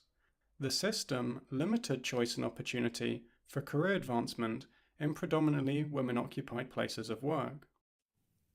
By introducing... Okay, let's go back a bit. Were made parts of public monopolies. Right. A wage setting system according to which incomes rose very slowly with little connection to individual performance was introduced by the state, and these women don't. Okay. By introducing public monopolies in its part of the economy where women work, but not in those in which men work, the Nordic welfare model did the opposite of increasing women's choice. By the way, what does that mean though? Okay, the system limited choice and opportunity for career advancement in predominantly women-occupied places of work. Okay.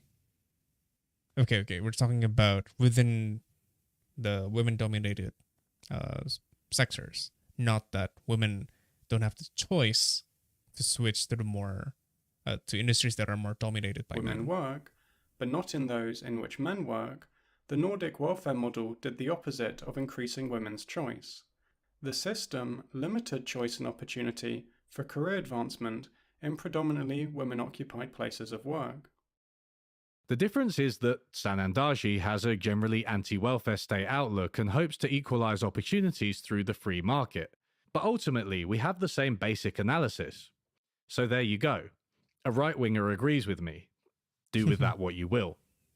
As one final piece of evidence, Sweden is actually second only to the USA among Western countries in cases of sexual harassment.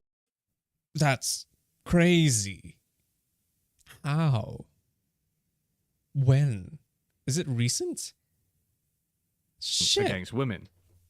In summary, gender roles are alive and well in Scandinavia, as is discrimination based on gender. In fact, the very same policies which have increased equality on some measures have reinforced gender differences on others. But lest this video become too Scando-centric, let's turn to some other examples, and specifically the T in STEM. Yeah, that's crazy, right? Staggering. Like you would expect that Scandinavian countries, like it's like the creme de la creme, I guess, that they're like the role models in a lot of ways. You would not expect that they would rank second, like not even like top 10 or anything, second in terms of sexual harassment. No wonder it's very easy. Like they've taken a pretty conservative turn lately, right? If I'm not mistaken, I mean since like 2018 or something. Huh. I mean they still have extensive what is it? Welfare state and all that, but in terms of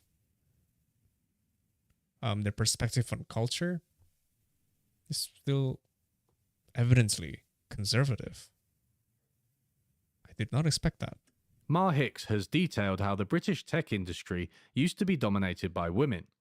At the time, working with computers was seen as a low-status role, despite the fact that it was technically demanding. Women were therefore employed in these roles, but not treated especially well. Even when electromechanical and then electronic computers came in, women continued to do computing work.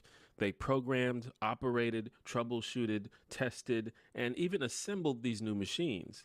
In fact, IBM UK measured the manufacturing of computers in girl hours, which were less expensive than man hours, because the people who built the machines were nearly all women. Meanwhile, the British government, the largest computer user in the nation, called their computer workers the machine grades, and later the excluded grades, excluded from equal pay measures brought into the civil service in the 1950s. Because their work was so feminized, the government declined to give them equal pay and raised their pay to the men's rate on the basis that the men's wage was almost never used. Okay. Therefore, the lower women's wage became the default market rate for the work. So concentrated in machine work were women that the majority of women working in government did not gain equal pay. That's insane. The way it was phrased, like because their work was so feminized. Wow. Just because women are working on it? That was hard to read. Yeah, it's so misogynistic. Like, what was it? And it assembled these steam machines. In fact, like they measured the manufacturing of computers in girl hours. Because the people who built the machines were nearly all women. Does that mean that even if there is a man working there, they will be paid at girl hours rate. Jeez. And the fact that in the UK, in the 50s, it's not that long ago, 70 years ago, they have a thing called excluded grades for women, so that they would be excluded from equal pay.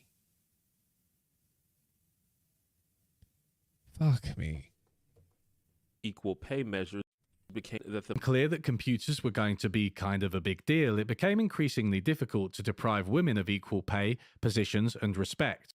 The solution that my wonderful country settled on was, of course, to improve the lot of these women working in tech, and thus bring them to parity with men, helping solve both gender equality and create a world-leading tech industry in one fell swoop. Just kidding. They decided to exclude women completely from the industry and ended up destroying it in the process. By the mid to late 1960s, however, the low value assigned to computing work was starting to change. Not because the work itself was changing, but because the perception of the work was. Instead of being seen as intimidating behemoths that were only good for highly technical tasks, computers were now becoming widely integrated into government and industry. Their great power and potential was growing more apparent. Suddenly, low-status women workers were no longer seen as appropriate for this type of work, even though they had the technical skills to do the jobs. Unbelievable. Just unbelievable. They were doing so good. I mean, and then suddenly the men just had to come in and say, yeah, nope, we're taking this from you now. It's important. It's high value. Only the men can deserve to do this now. Fucking hell. I mean, we were doing just fine before, right? They were completely competent. There's really no other explanation than the fact that they just don't want women to get to be empowered economically, I guess. Like, jeez. But the UK government had a lot of trouble attracting men to the role because of its association with femininity and its lack of potential career progression. Women are dirty. The exclusion of women... It's still mind-boggling that for some reason they consider building computers as something feminine. What's feminine about that exactly? Like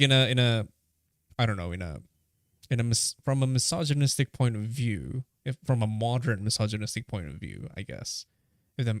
Although that's a bit contradictory because misogyny is very conservative, very backwards. But why would computer assembly perceived as feminine? You would imagine that teaching, nursing, those are the more conventional feminine type of work, right? I wonder why. Women and is it? I mean, of course, it's just simply due to the fact that most of the people who are known to do it are women. That's basically it. The unwillingness so dumbness of men to do the work culminated in the UK government investing in... Are deemed meticulous. Yeah, true, I guess. Yeah, that makes sense. Maybe that's why. Why do men give up on that, though? Because that would be a good quality to have, being meticulous, right? It makes you more competent at work if you're more meticulous. Huh. Anyway. In centralized mainframe technologies to reduce the amount of labor needed to run computers at all. Unfortunately, this technology was doomed, and investing in it killed off the already dying UK tech. Oh, I guess because for men, they're more rewarded for being flippant, aggressive, and I don't know, bombastic, risk-taking, whereas being careful is more feminine. I guess that's why. Oh well. Enough with this tunnel. Industry. Technology was doomed, and investing in it killed off the already dying UK tech industry. Men will literally invest in an outdated digital mainframe instead of going to therapy. This kind of historical evidence obviates some of the armchair reasoning you get surrounding the gender pay gap. To bring the video full circle, it's not uncommon to see the following argument about the gender pay gap. If they really could hire the same people for the same job and get a woman who's just as good at it for 75 cents, it's horseshit, though. They would hire only women. I must admit I find this logic rather glib. The gender pay gap is a fact to be explained rather than something which can be dismissed out of hand if it doesn't fit your model of the world. If you have 5 minutes spare and possess some critical faculties, you can easily think of explanations for the gender pay gap that go against Rogan's logic. Hiring lots more women might upset your male employees, especially if the industry is already sexist. If you hire too many women, they may be more likely to band together and demand equal pay.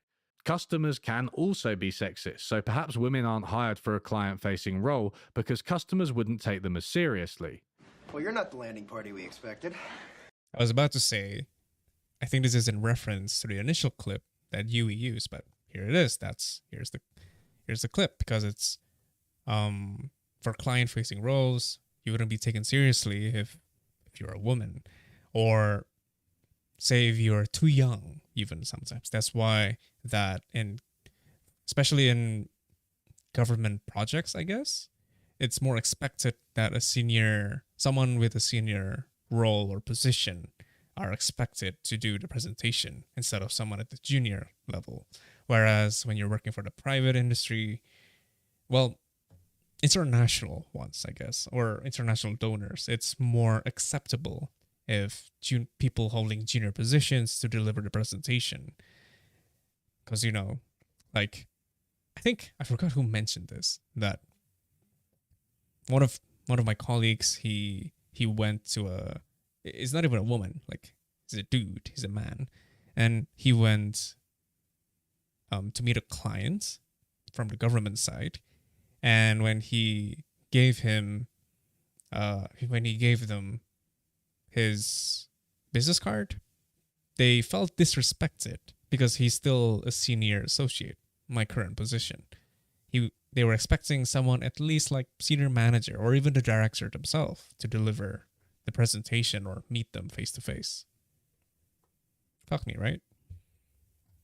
Because customers wouldn't take them as seriously. Well, you're not the landing party we expected.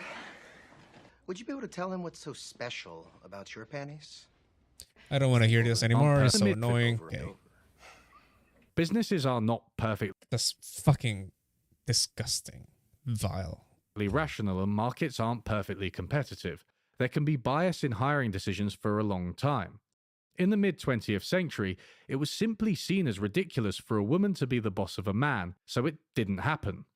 Whatever the reason, discrimination against women has been compatible with markets and capitalism for a long time, and we can't hand-wave it away with armchair reasoning. These days, it's no secret that tech in the West, at least, is dominated by the USA and specifically Silicon Valley in California. It's also no secret that this industry is dominated by men. Emily Chang has detailed how bad sexism in Silicon Valley really is. They have a 3-to-1 ratio of men to women, whereas banking, an institution well known for its sexism, is these days closer to parity. Companies led by women receive only 2% of all funding in Silicon Valley. Chang paints a picture which is worryingly close to that depicted in Mad Men, and arguably even more egregious. Women are invited to strip clubs and bondage clubs in the middle of the day, and tech leaders often host sex parties in their mansions. Fucking virgins, am I right? Tech bros, what do you expect? I'm not against sex parties as such, but the issue here is that they are intertwined with the economics. Men with money and power expect women to participate in things that they ultimately don't feel comfortable with, but which the women have to do if they want a chance of making it professionally. One female worker spoke of the familiar double bind that women find themselves in. There is this undercurrent of a feeling like you're prostituting yourself in order to get ahead, because, let's be real, if you're dating someone powerful, it can open doors for you. And that's what women who make the calculation to play the game want, but they don't know all the risks associated with it. It's similar to the movie industry in a way, right? That if you're a woman, then I don't know how applicable it is today, but you're expected to sleep with the director, the producer, all sorts of stuff. If you do participate in these sex parties, don't ever think about starting a company or having someone invest in you. Those doors get shut. But if you don't participate, you're shut out. You're damned if you do, damned if you don't. It's similar to the whole agreeable thing, right? That that technically men get paid more because they're not agreeable, quote unquote. And yet, so whereas women are more agreeable, therefore they don't really push back when they're propose a certain wage level or something. And yet, if they do exhibit the same characteristics of that is more common for a man, which is to push back, to negotiate and whatnot, you're not rewarded to do it. As the quote suggests, you're damned if you do, damned if you don't. Either way, you just don't get rewarded. You don't get paid more. Or in this case, either way, you won't get the funding. You won't excel in the industry. What's the matter? Don't girls like doing push-ups in the mud? Is there any answer I can give that won't result in more push-ups?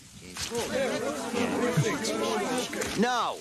One related point I've seen made by Peterson is that the super high earning men of the kind you see in tech or law only earn so much because men disproportionately have an outsized work ethic.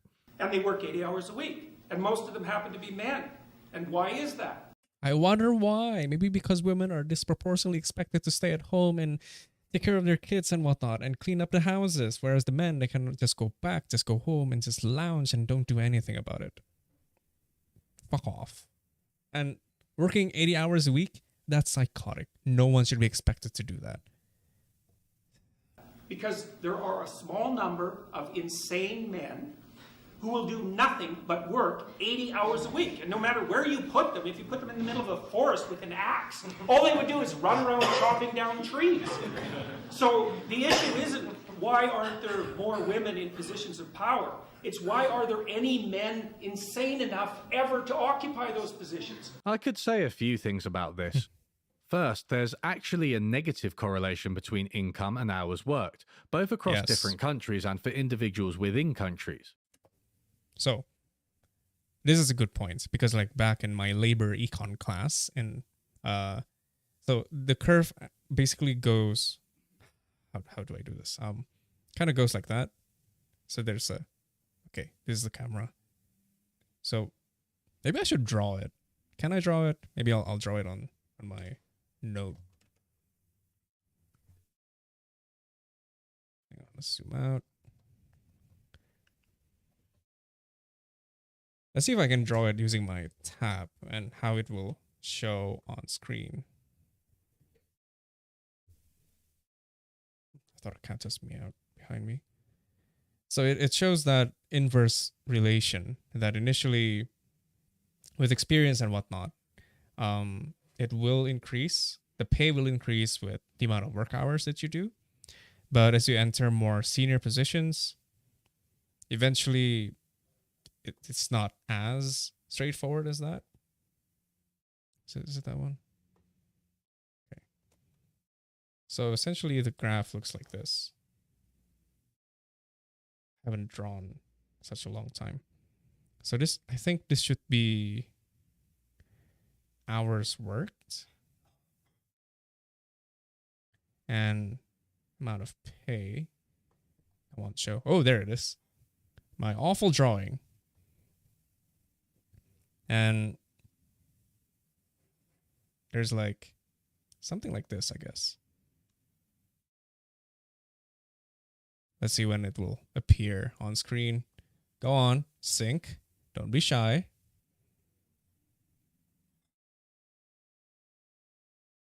Hello. Wait, hang on. Okay, it's syncing.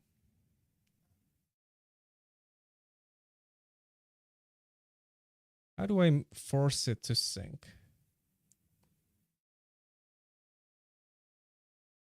Aw, it's taking so long. Fuck. Okay, now it's gone even.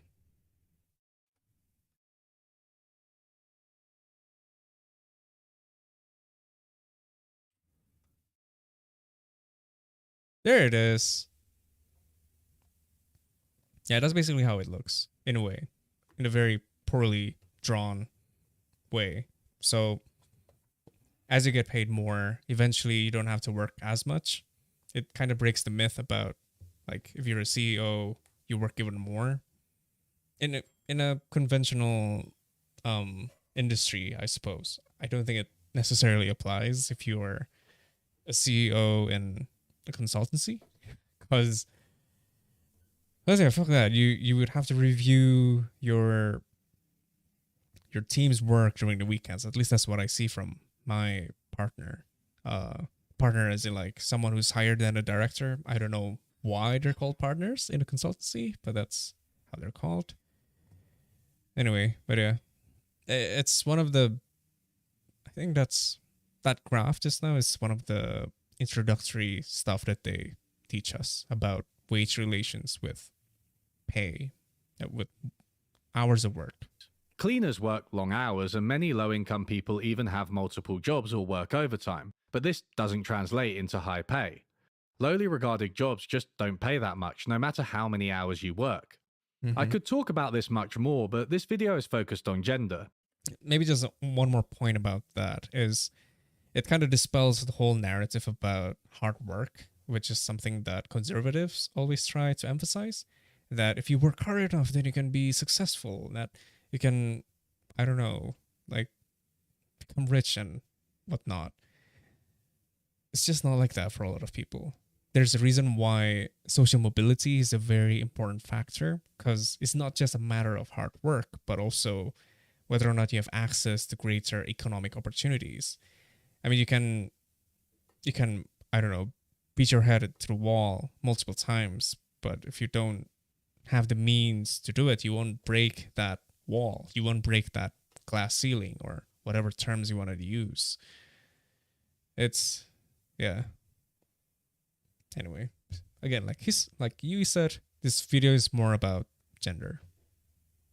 I guess in a way, if you want to try to tie it into gender, if women are expected to do certain roles, even in a corporate setting, then no matter how hard you work, you won't get the cut. You won't get promoted because, well, it's a man's thing, or, well, the company won't invest in you because they fear that they might lose value once you start a family, because then you would leave the company to raise the family, which means the company will lose value, which means it's more financially sound to offer the position to the men, because it's more societally expected for the men to stay at work.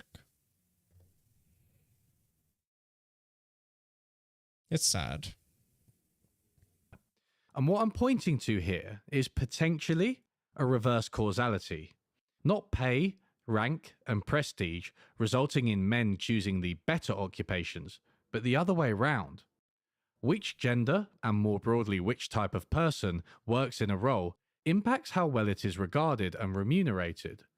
Whereas coding for long hours in 1960s Britain would have earned you low pay in a dead-end role with no appreciation whatsoever, in the 2020s USA, it makes you a cool, well-off pioneer from the future.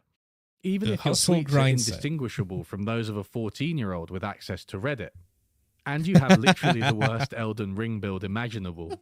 A mage wearing heavy armor with 2 swords. What a genius. Fuck me. Wait, what level is he even? Oh, it got cut, of course. But 70 intelligence, 38 mind. Fucking hell. And still heavy load. Oh, God. Oh, God. Oh, I'm having an aneurysm looking at this build. Why do you need 2 shields? You don't need 2 shields. A mage wearing heavy armor with 2 swords. What a genius. I'm speculating a little bit here with this argument, and I think it's an underexplored question. But the idea that working more hours always translates into money, power, and prestige is blatantly false, given the poorest people in the world work the most hours. Yeah. All of these historical examples of sexism may have you wondering, is there some promised land where gender stereotypes are less pronounced and women have more of a presence in areas like STEM?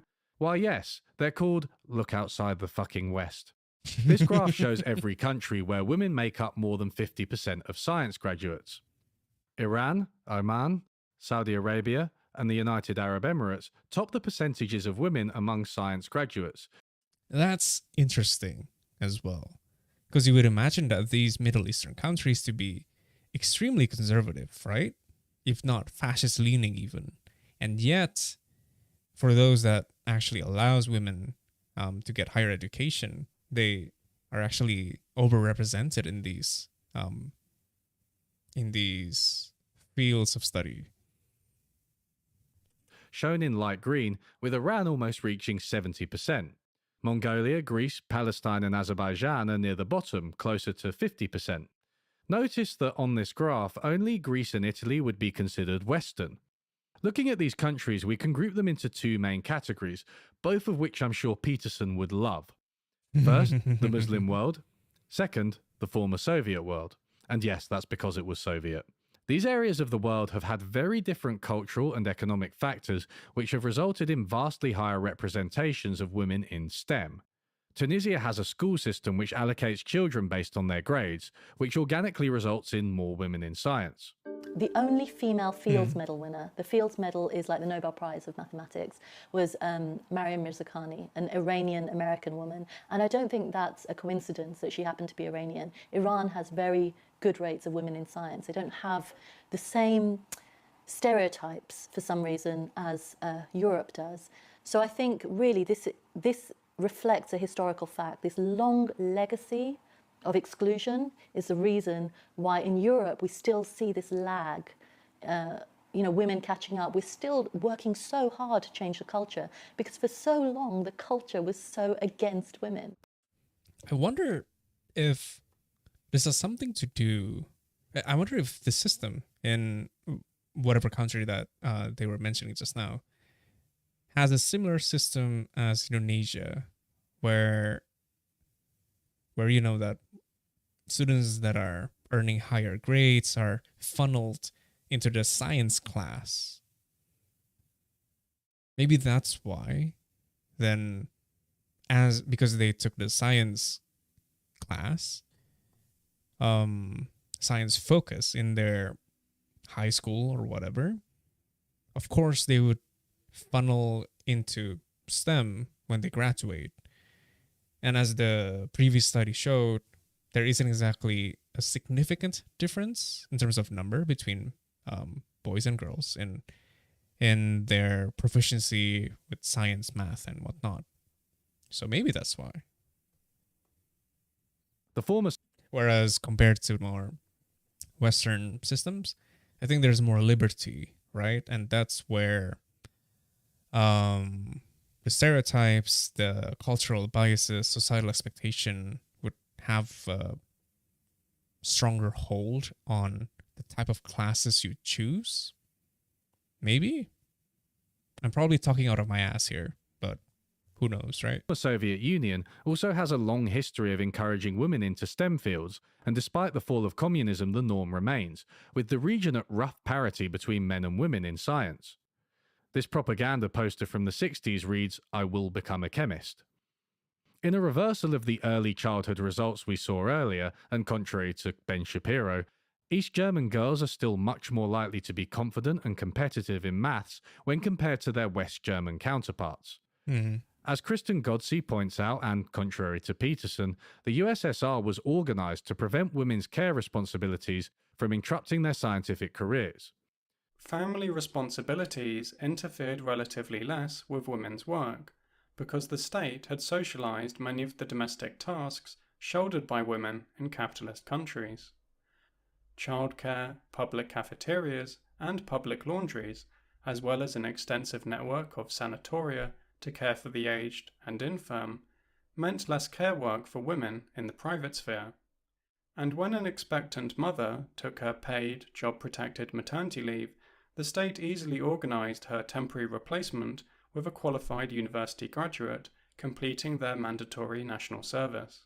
Again, biology isn't destiny, and mandatory. Hang on. So there's a bit of a conflicting information in a way that, in the case of Scandinavia, the welfare only exacerbates the discrepancy between women and STEM and women and men in STEM, Whereas in this case, it's also socialized, and yet it actually empowers women to keep their career. And I suppose this is why what type of welfare, how you define equality affects the outcome of the outcome, because then it informs the policies that you introduce.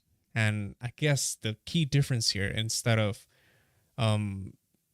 introducing, I don't know, more extensive maternity leaves or tax credit for mothers and whatnot, which I'm just assuming because I'm not entirely sure what type of quote unquote gender equality policies that were implemented in Scandinavian countries. In this case, it's more explicit that childcare, public cafeterias, and public laundries are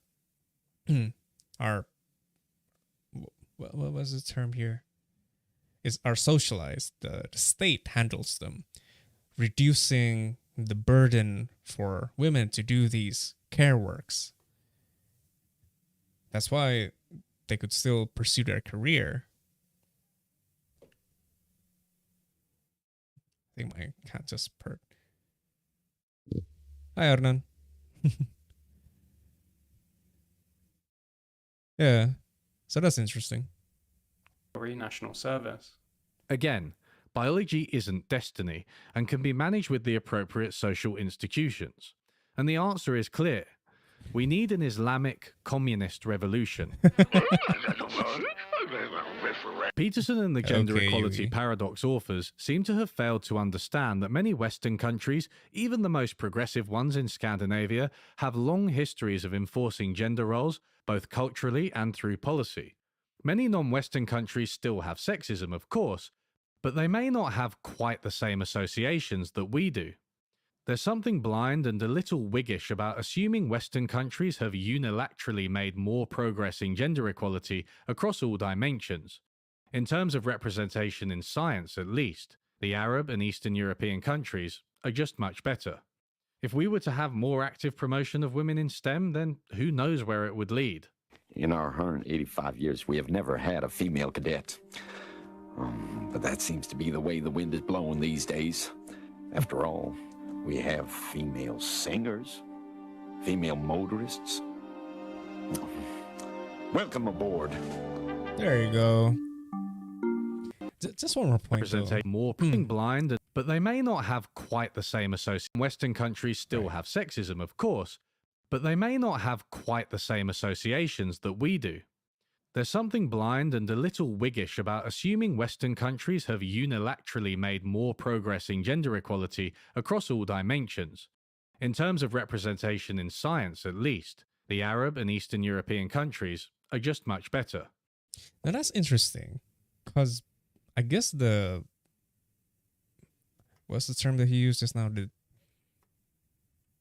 Gender discrimination, I guess. The gender discrimination that happens between Western and non-Western countries, they're the same in a way that women are expected to be child rearers, right? They're the caregivers of the house, of the family.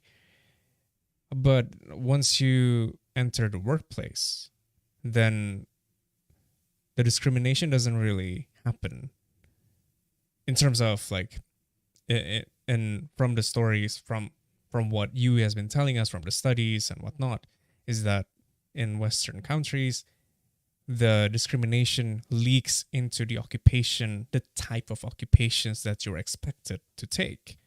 Whereas in non-Western countries, it doesn't apply. You're free to do so, although past a certain point, the whole thing about entering managerial positions and that you're not expected to be as successful, to be too successful or too intelligent, that still applies in non-Western countries.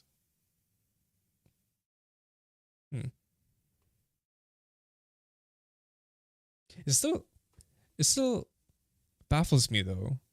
Like I'm trying to imagine the setting, the exact setting on how women are more expected to be, because like referring to one of the studies, women are more expected to do more caring work or to be more proficient in reading I guess, and that boys are more socialized to be more competent in science. That science is a boys thing. I don't understand why. Maybe it's just because I'm a man. Maybe that's why I don't know. Huh. Let's go with the conclusion. We're about to reach the end. Finally. When I started making this video, I was keen to try and be fair to Peterson. But the best thing I can say about him is that he accurately describes the findings of the studies he references. I've not seen him noticeably misrepresent any studies at all. But what I've seen time and time again is a lack of understanding of what statistical analysis can and can't do, a willingness to draw unwarranted inferences from weak evidence, and a complete omission of the detailed quantitative and historical evidence on discrimination against women. Women face substantial discrimination in Western economies, pushing them towards caring roles that are less well paid than male-dominated areas like STEM. If we somehow eliminated all of this discrimination and the expectations which drive it, would outcomes for men and women be exactly the same? I don't know, maybe not. But unlike Peterson, I'm willing to be clear that I think it would have a substantial effect, accounting for the vast majority of the gender differences in economic outcomes that we see.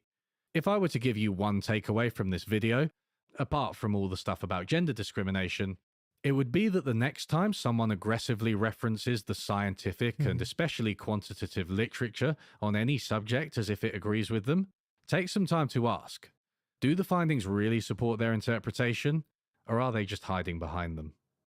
True. Thank you for watching, everybody. Thanks so much to my patrons who will be scrolling through the screen, as usual, for supporting me while I do this. With this video, I think more than any other, there Damn would though. have been twice Oh, the finally we videos. reached the end. That's nice. You know, there's research into biological differences between men and women, which I think are kind of overstated, but probably still exist. I kind of refrained from referencing some of those papers, although I'll put them in the description, in the references. There was a really interesting paper on gay men and how they tend to perform better in school than straight men, and the paper basically argues it's because they don't feel the need to behave in a masculine way. So it's a good example of how perhaps masculinity, the negative aspects of it, can also hurt men. That's why men, at least in Indonesia, they tend to be disproportionately represented in the social science class, which is often referred to as the class with students that underperform, because delinquency is more rewarded if you're a man, whereas if you're a woman, it's unacceptable. But it's something I didn't really have space to talk. Maybe. Okay, the voice is way too low. Talk about. I referenced Claudia Goldin really, really briefly. She's done so much work on the gender pay gap. She's done a lot of work into how, especially at the top end, it does seem to be driven by basically hours worked and care responsibilities. So I didn't get. Oh, and I fast forward the video at 1.5 times speed because it's the end. A chance to talk about that. I find her research is really good, but it's not really convenient to anyone on the left or the right. I don't think it's kind of a very unique narrative. But I should also stress that she does state very clearly that discrimination against women is a major factor in Western economies. And there was the blind orchestra study that she co-authored that I didn't reference. So this was the one where it was similar to some of the CV studies we've discussed, but kind of reverse. So orchestra auditions have become blind to try and control for discrimination. So the musician will play the violin behind a curtain.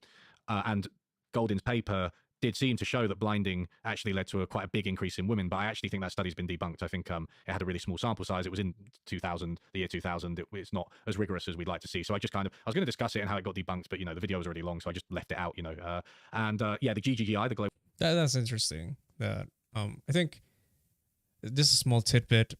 I watched these people two-set violin, and I think they were able to discern if it's a man or a woman playing the violin. It's very interesting that they were able to do so. I don't know what factors that play into it, but they did these blind listening and trying to guess who the violinist is. And just from the sheer sound, from how they play, the technique that they use, and the sound they create, not just the sheer strength, because damn, if you look at some of the professional world-class violinists, the women, damn, the sound that they generate is insane. And even from then, you could tell that this sounds like a woman is playing it. I don't know how that makes any sense, but I don't know. pianist, as an amateur pianist, I definitely can't tell. I don't know. Maybe men are more prone to being aggressive, so they're more accepted to do so. Again, this is just me talking out of my ass again. Whereas women, not necessarily. Even though we do have people like Yu Jiao Wang, for instance, who's known to be very powerful. Oh well. Global Gender Gap GGI, Index. I right. could have gone into so much detail on those indices. It's something I'd love to discuss in another video. These indexes, honestly, I think just don't use them for anything other than like the report you find them in, the purpose for which they're intended, because they're often so flawed and contested. But anyway, loads of stuff to discuss. Thanks again for listening, especially if you've listened all the way to the end. And, you know, like and subscribe. All right, that should be the end then. Applause, yay. Well done, Yui. How long did that take? It's like the last stream was 2.5 hours. So 3 hours for a 1.5 hour video. So twice the time. Not bad, I would say. Still 10:30. I did say I want to play a bit of Elden Ring. I'm not sure if I want to. Fuck it, I do want to. Although I've been streaming for 2.5 hours, I haven't moved from this chair in that time. So I think I'm gonna take a quick break and I'll probably do a bit of a summary and then we'll play some Elden Ring just to chill. Because I do want to play NG+1 and I want to check out the new patch. I've installed it, but I haven't played it. So be right back, okay?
Alia is gone.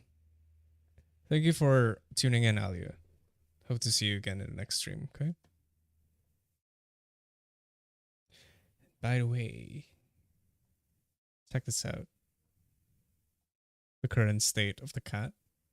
He's all snuggled in the box now. He's found the right position for it. So cute.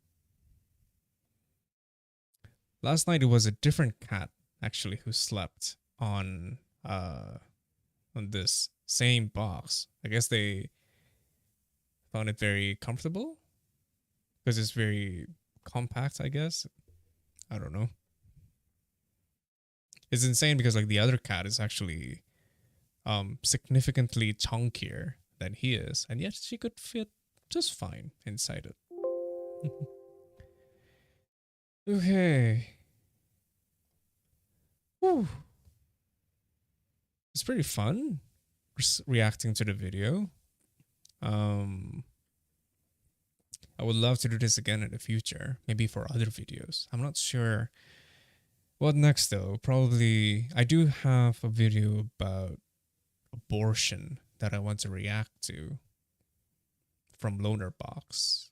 That could be a good video. Let's play some music as I set up the game. Maybe it's a bit too loud. Yeah, that should be the right volume. Maybe a bit louder. Yeah.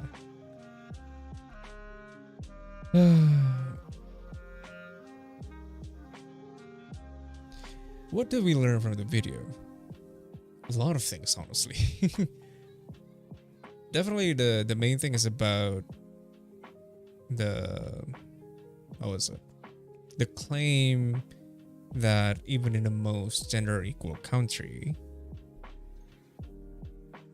women and men tend to choose different jobs, which is disputed because, as it turns out,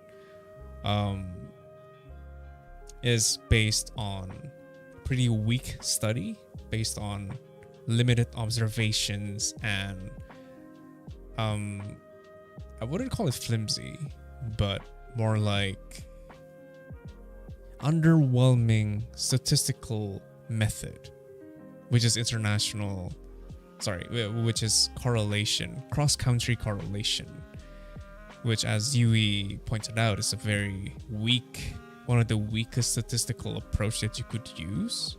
Not only it is univariate for a topic that is otherwise very complex and nuanced, but also the fact that even on the face of it, cross-country correlation glosses over a lot of things, like differences in something as simple as GDP and of course culture and whatnot. And evidently, as we go into the video, it was later then discovered that when you control for what was it? The study about when you ask kids on how much they believe that math is more expected for them to be good at for their career, and boys are disproportionately expected to be good at math. Just from that alone, it already goes to show there's a lot of cultural influence into that. There's nothing biologically. It is not something that is biologically informed or influenced. Yeah. I guess that's definitely the main crux of the whole thing. Aside from the gender pay gap, I guess. Although even then, the key point really is that, sure, if you control for jobs and occupations, the number is not 75%, but it's actually 90%, which is not non-existent as a lot of people would claim.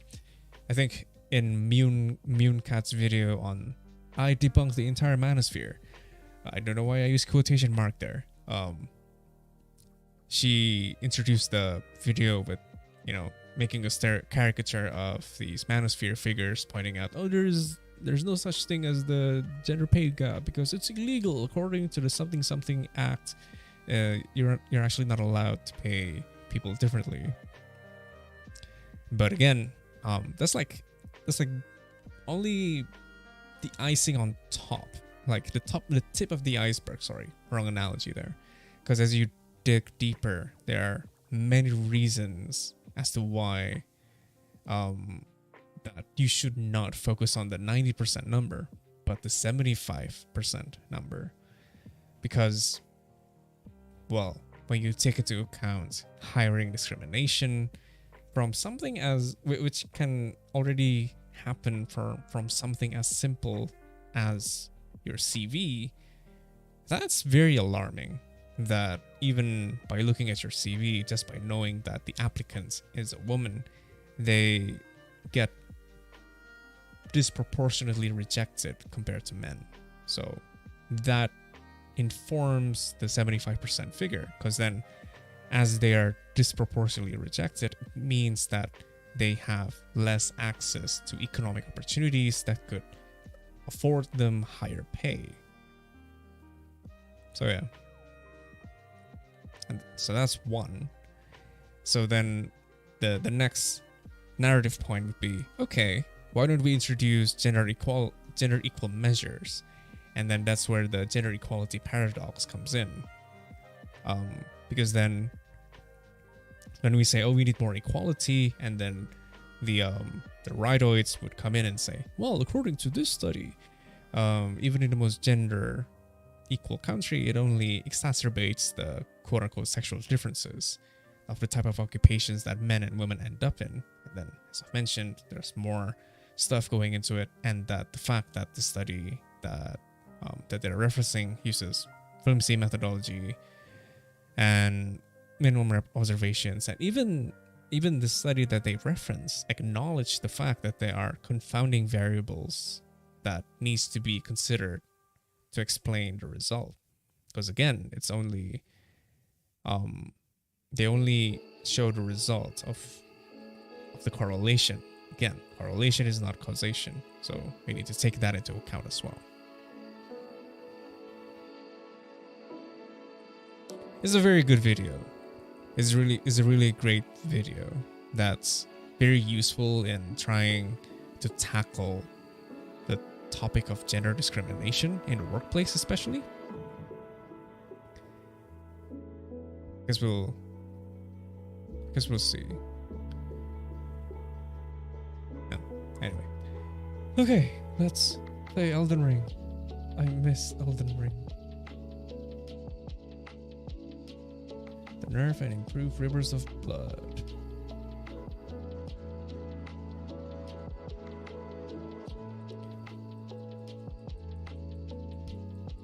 Patch note. Okay. Ooh, I'm gonna have to mess up the setting real quickly now. Let me just do that and close that just for a bit, because I need to move things to the other side. Okay, it's adjusting real quickly. Cool. One moment, okay? I'm gonna mute the desktop audio because the music is going to be very loud, as always. Let's launch Elden Ring. It's only gonna be a short. I won't be playing for long because it's already, what is it, 11:30, and I am admittedly besieged by fatigue, as Vosh would say. Let you know, I still want to play. Let's minimize OBS. Because I don't know why, like if I switch from my primary monitor to my secondary monitor, the aspect ratio of the software gets all messed up for some reason. I don't know why. It's very annoying. Ugh, my voice. Help me.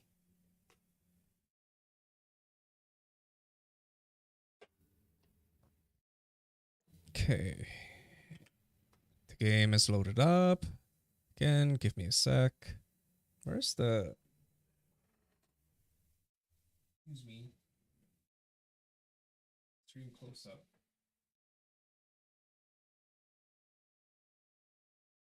I need to connect to my joystick.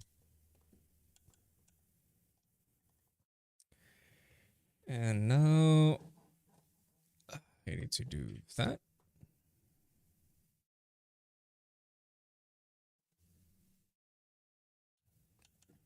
Go on. And make that windowed. So I can move that there. Nope. There we go. Open up OBS. Oh, it's really big. That's what she said. Great stream. Okay. Ta-da! Ta-da! Wait. Ta-da? Oh, I don't have the second monitor open. Go on. There you go.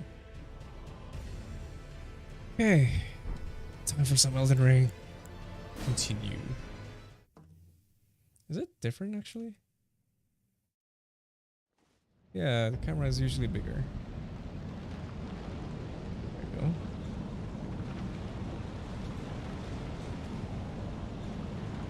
Yes, a bit more. Yeah? Is that enough? Should be. Okay. Why am I in Farim Missoula? I do not know. Is that too loud? It is the right level. Okay, let's start NG+.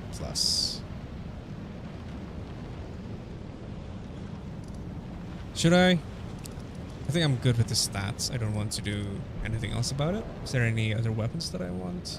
Upgrade. Got the Fire Claymore. Got the Godslayer Greatsword. I don't think I'll be using Guts' Greatsword. I'll be using the Zweihander. Because this requires more stats. I think. Wait, I think it's fine. I can use this. Yep. Yep. Let's just jump right into it, shall we? I mean, it doesn't really remove the... Is the audio fine? It sounds pretty loud. Okay. Hang on.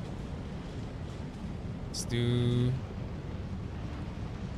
Check. Quick check. Come on. Mute.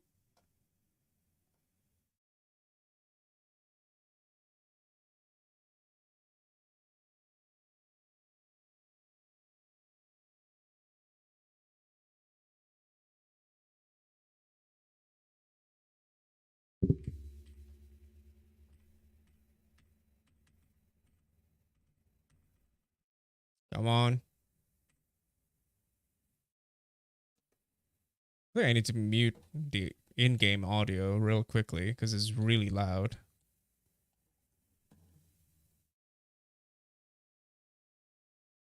Oh, it's fine.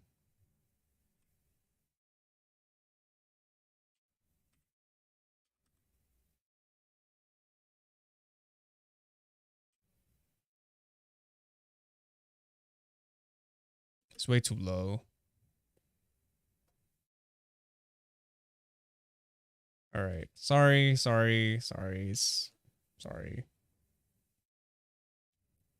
Jesus. There you go. Should be fine. Right?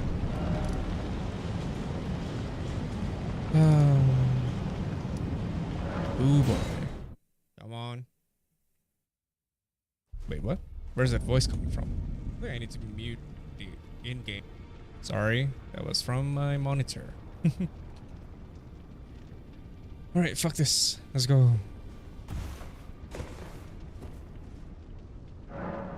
Begin journey 2. What's the worst that could happen, am I right? Yep. Let's go. You will not be able. Yes. Oh, so nervous. Or we're gonna restart. Oh, I haven't seen this in a long time.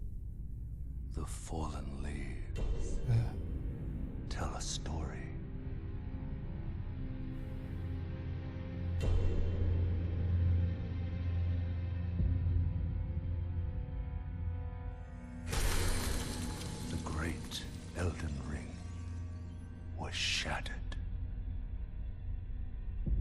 I still don't know who's the guy behind this.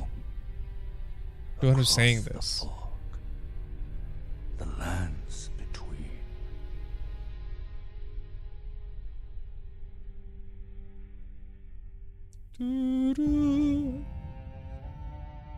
Now, Queen Marika Oh, I the love Eternal this. is nowhere to be found.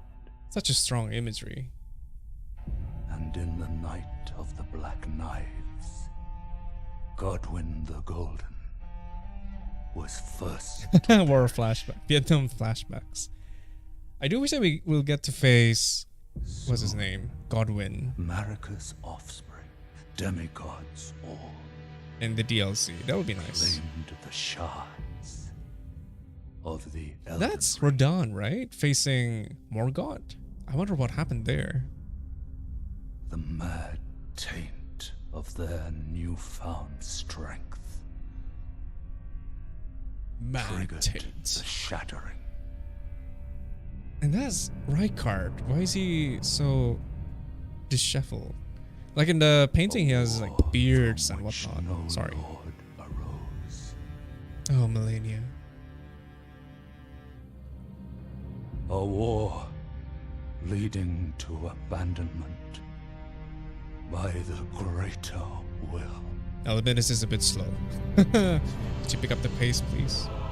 Oh, rise now, ye tarnished, ye dead who yet live. Oh. The call of long-lost grace speaks to us all.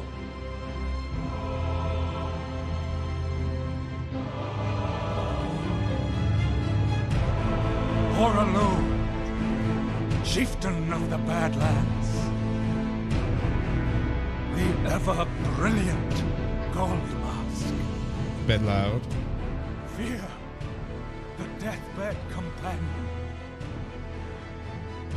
the loathsome dung-eater, Dung-eater. and Sir Gideon Ofnir, the all-knowing. Knowing. Okay, my voice is not loud enough for this.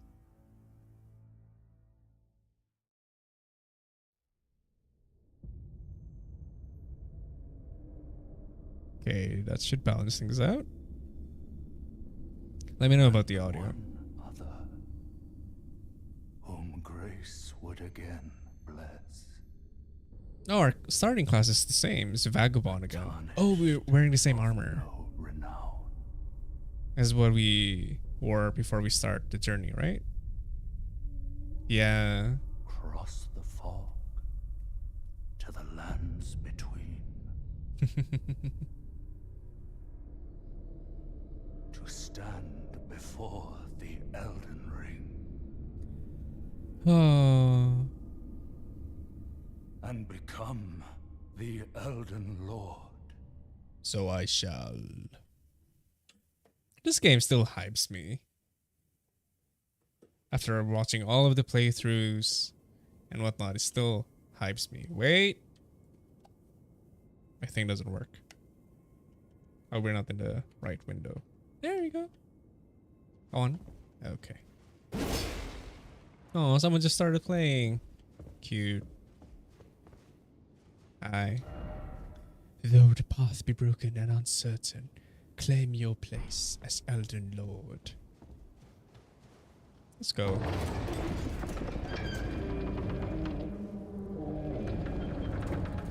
Let's see if we can defeat whoever this is. What items do we have in our... We have everything. Cool. We still get to keep all of it, apparently. That's nice. Even the talismans. So you don't miss anything, huh? I can dig that.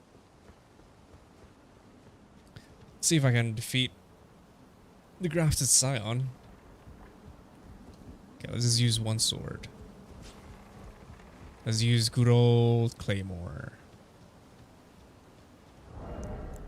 Okay. And what's the talisman that I used? Or tree seal, I guess. Let's go.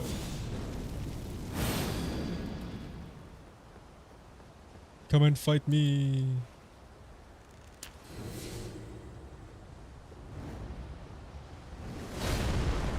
Hiya! Okay, we're strong. Scream. Okay.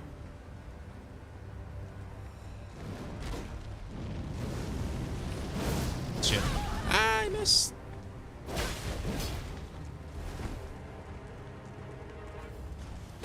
Ow. Fine. Come on. I keep missing. Thank you. Oh, it doesn't have long range, does it?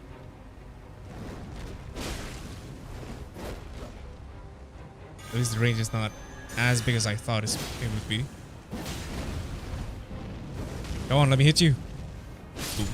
Hey. Hey. I haven't heard that yelp in a long time. I know. I know. Oh. I miss this. Yeah, that was poor performance on my part. I'll give you that. But down we go. Whee!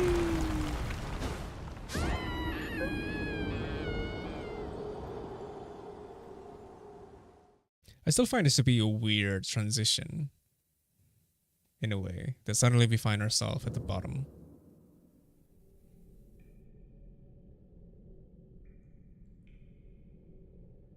Guess we can skip. The Cave of Knowledge. Let's use Zweiander. Or the Godslayer Greatsword?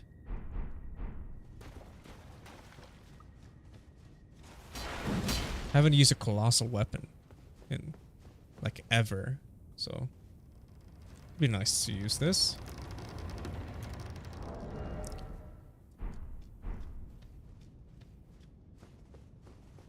Do I still have... Oh, I still have all of my items as well. Which means I can... Technically, I can just go in here instantly. Interesting. Let's go.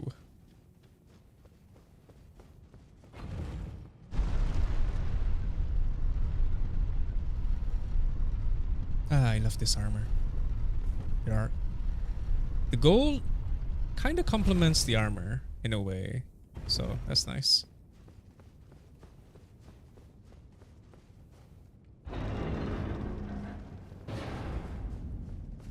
Limgrave. Okay, I need to check the audio again. Just real quickly. I need to know. Especially when fighting... What's his face?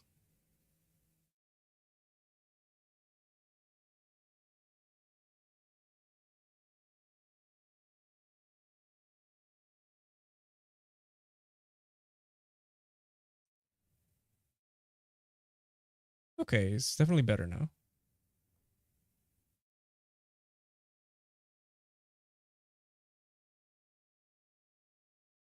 Okay. It's a bit low. Now it's actually a bit low.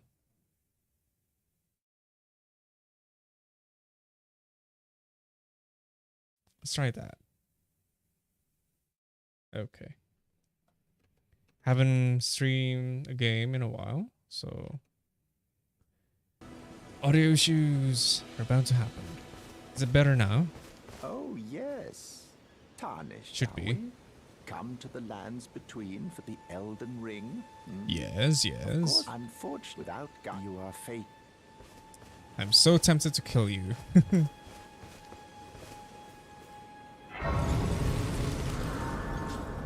Let's go.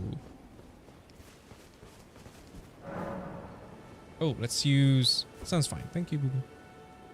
I do want to use the Taunter Tongue. Like, constantly. Oh, I can even use Torrent now. Oh! Ooh. Interesting. Okay. Let's use Tarnished Furled Finger. Oh, wait. No. Let's do this instead. So we can be summoned for a co-op. Near and far.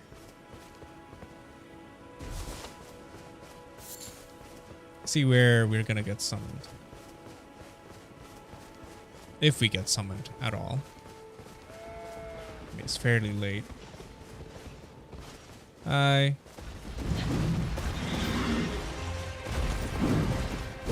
Fuck. Woohoo! Woohoo! That's cool.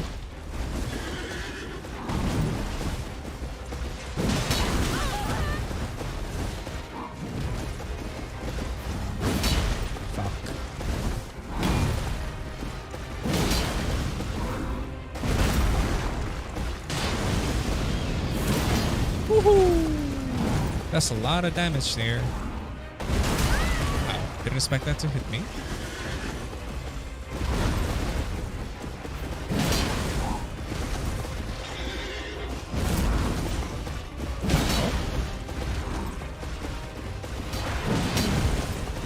God. First try. Not bad. We got another golden halberd. Halberd. Do I have it? Oh, I didn't even upgrade it. Oh, I did. Yeah, it's +9.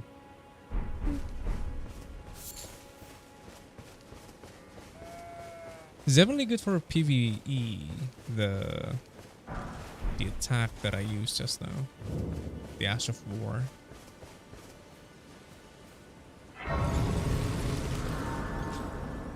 Something that I'm surprised is that the Blasphemous Blade can actually has healing properties. Like you can regen your health. I don't need to take that, right? You're a tar, and I can also let you know then wine. I am Kale. Vivea. Goodbye. Goodbye.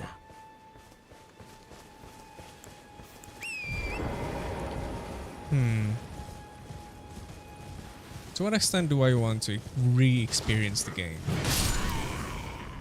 Okay, one shot apparently. Let's try out. Yeah, let's try out this Zweihander.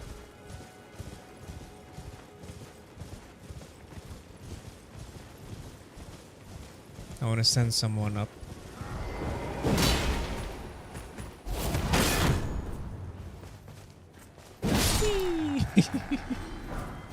It's a bit slow, but it is a great sword after all.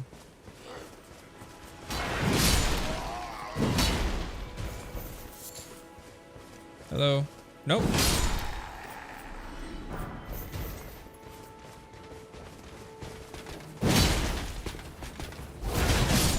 Haha.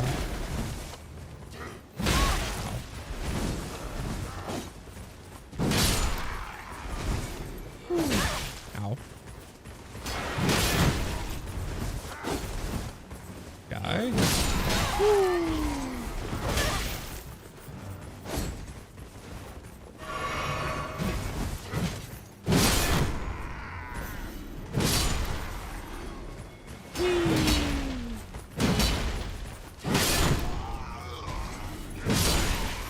Okay, I'm wasting time. Should I go to the Misbegotten? Should I grab weapons, even? So this is the flail, or is it the great axe? Oh, it's on the other side. We're not really getting any co-ops, aren't we? Ow. Shut up.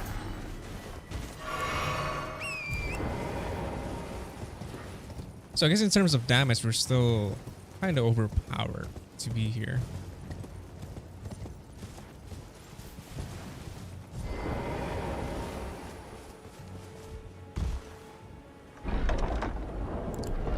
Let's do Taunter Tongue. Okay, withdraw.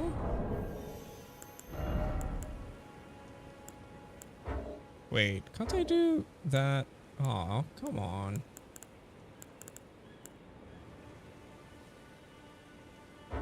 Why can't I use that? There you go.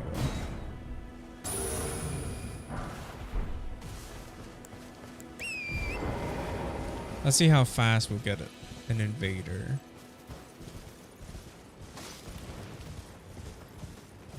I mean, since now essentially everyone has Wex dust, I imagine... Oh, are we getting invaded already? Interesting. Okay. Bach. Come here, Bach. Damn. Yay, we're getting invaded. Where? Where are you, Mousy? You? Yeah, you there? Yes, Stop yes, yes. pretending you can't see me. Where's Mousy?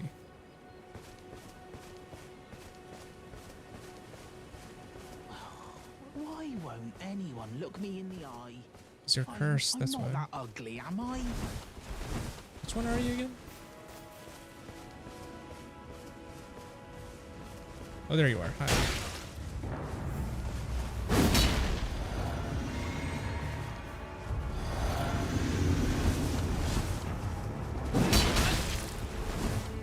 Oi!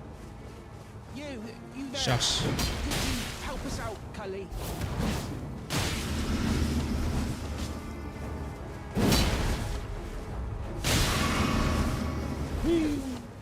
Yeah, you there? Stop pretending you can't see me. Anyone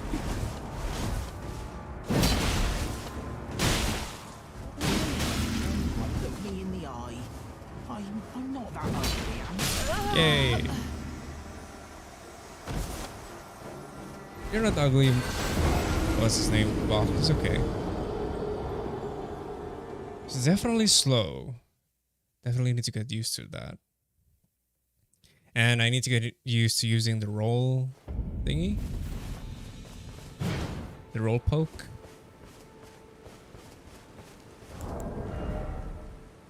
Yeah, let's not do that. Not yet. Oof.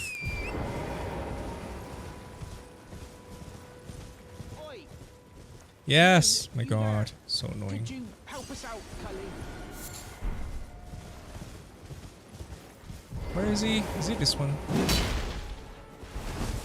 Which one is he? Yeah, you there?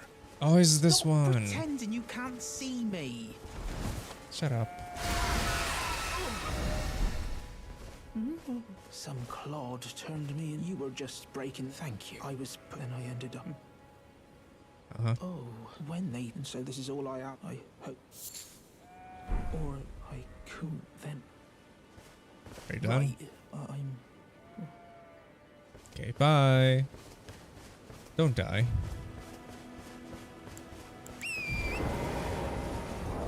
So maybe this is a bit too strong for me.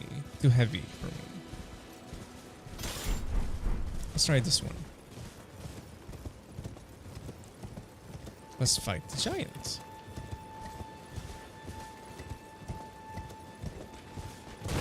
No, I'm not here for you. I wonder if we talk to Melina. Is she going to give us like a second Torrens or something? That'll be funny.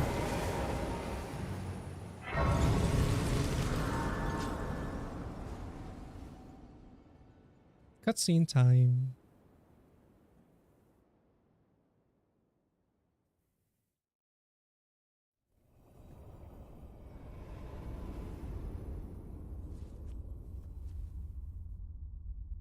I offer you an accord. I'll skip it. Have you Hello. heard of the Finger Maidens? They serve the two but you. I can play the turning rune to aid you. You need own to the foot. Then Sure. summon me. Ah, Torrent has treated him with. Okay. What should I do? Nothing. Goodbye, Melina. It's nighttime. I guess we can fight. What's his name? The Night Cavalry. Just for the time being.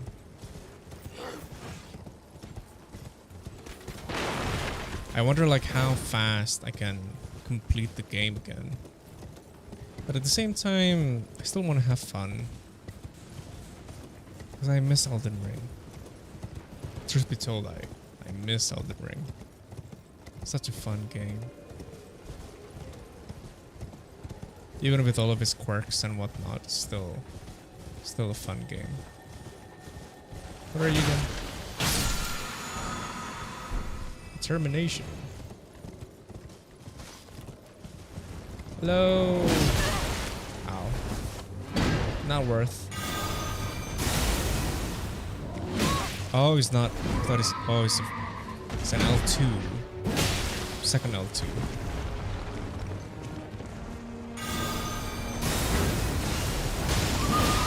Woohoo! That's a lot of damage, bro.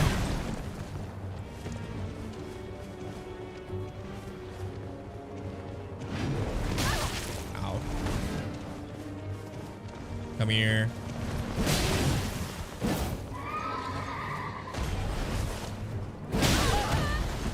Not worth. Ow. You.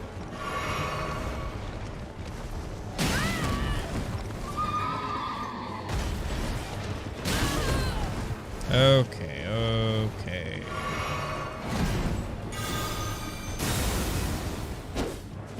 Oh, I'm out. Will it reach? Nah, no shot.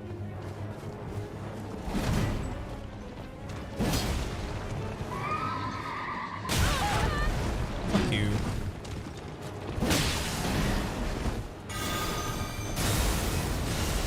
To hit you?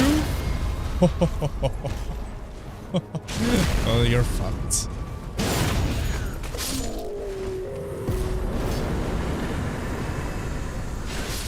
Shut up. Okay. Shall we fight Agil? Not really in the mood.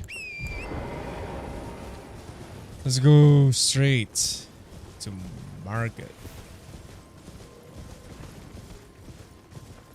Wait, we can actually go there? And up there? That sword art sure is pretty indeed. By the way, is this the sword with the golden wave thing? Yeah, but not the sacred relic. Not the one that you get from Elden Beast, but the one that you get from the Misbegotten Crusader. You can see that from my last video. And the Consecrated Snowfield. It's one of the optional bosses.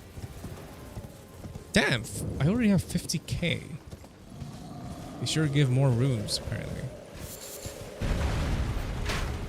Oh, I didn't get the Ronin outfit. Shit, I forgot about that. I should have... Oh, I did. I did went back to the mountaintops of the giants. And it gave me the Ronin outfit from Shabriri because he went away. No.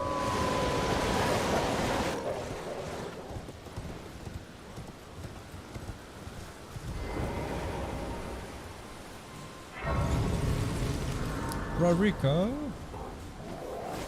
Shut up. Go away. Go away, Dogo. Fuck, why did I jump down?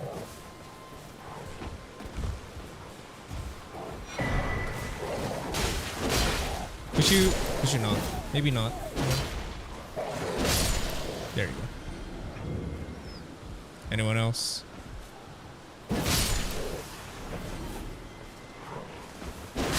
Goodbye. I do notice the quicker rolls, quicker recovery, so that's nice. Everyone Be who came grafted. with me. They crossed the sea for me. One of the they swords fought necessary for the legendary armaments for me. achievement. Yes. Only to have their own. Did you know? It's quite them. You're all on heading to enticed. Well, that, but I don't have. It's scared. I want to be on nothing. But a craven. Why can you take this look? The poor thing deserves, and it will be glad. The little It was a long. pleasure. Oh, tell them I love finally get. Sure. It was a pleasure. Oh, tell them I love finally getting the hang. Okay. Let's wait.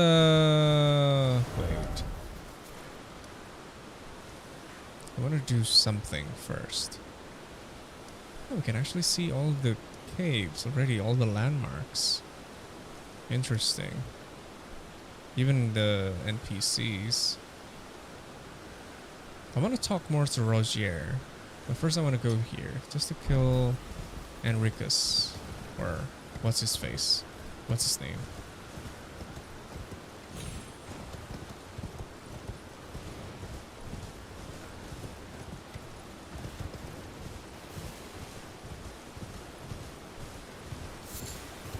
I wonder if I can just beeline all the way to Godric within an hour. I mean, I think it's definitely possible. Oh, wait, it's pretty high. I think we can do it. Yeah, it's fine. Oh, Enricus. I know you're there.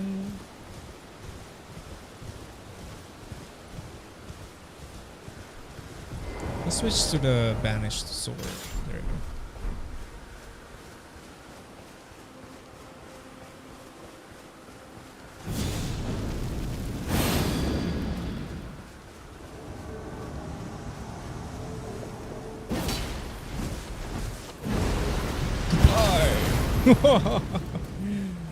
Damn, that damage though. G fucking G.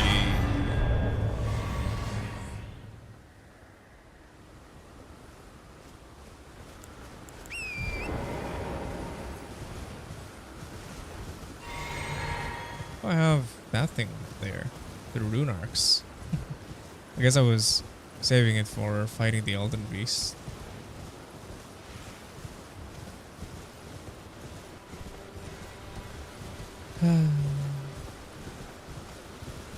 Oh, Elden Ring.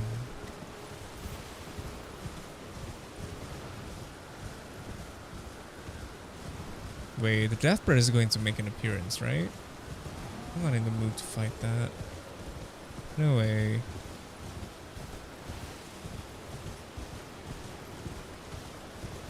Oh, let's fight him then. Oh, it's a Stormhill Shack. Never mind. I thought it was going to be the guy with the, what was it? Ash of War thing.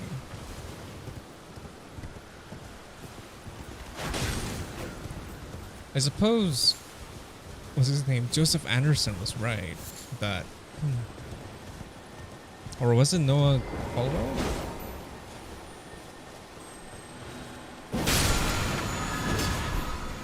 That NG Plus is kind of like a victory lap. You know what you're up against, and you're fairly overpowered.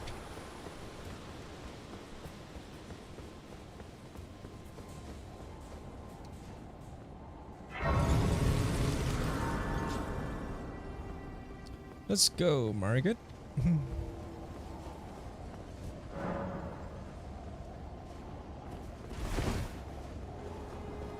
Foul tarnished. Foul tarnished. In search of the Elden Ring. Emboldened by the flame of ambition. I love that voice. Ooh.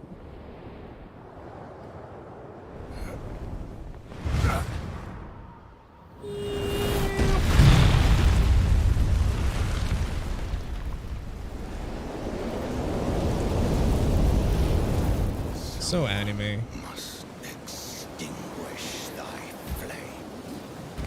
Let it be Margit the Fell.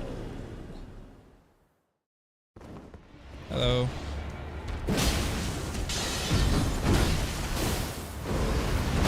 Ow. Okay, you got me there. Let me hit you.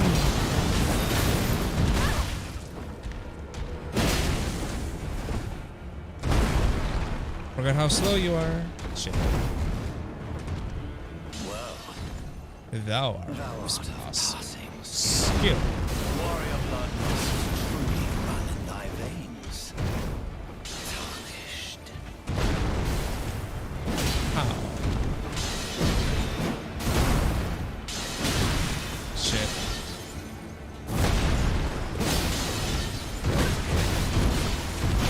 Jeez, the blender. Nope.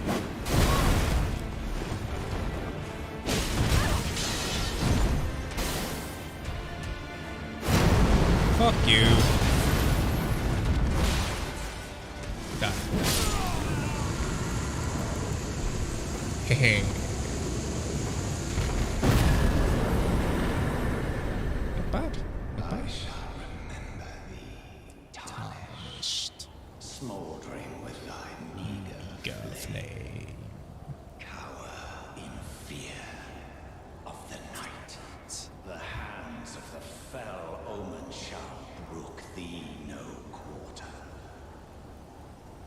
I wonder what that means. The hands of the fell omen. That didn't really manifest into anything now, didn't it? Teleport us, please. Thank you. Forgive me. I've been testing you to see whether, and it seems torrent, whereas I merely there is but one I can take gathering place. Sure. Very well. Let my hand. So I can buy some smithing stones. Oh,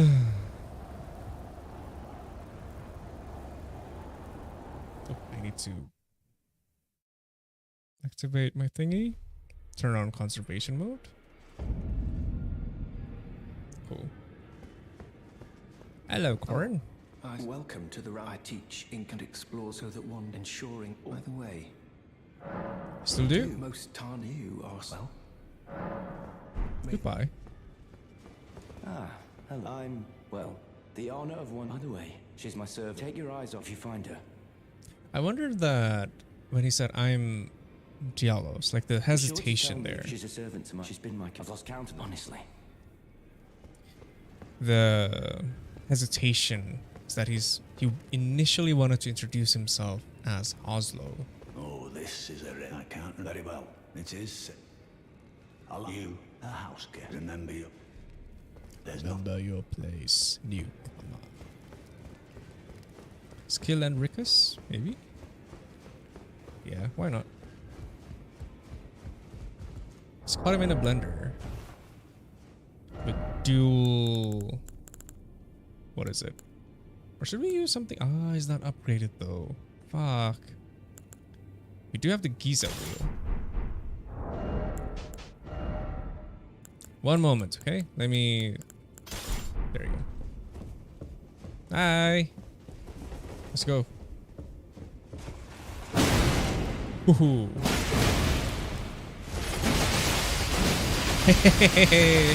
Poise, baby! That's so fun! Okay, not bad. That was nice.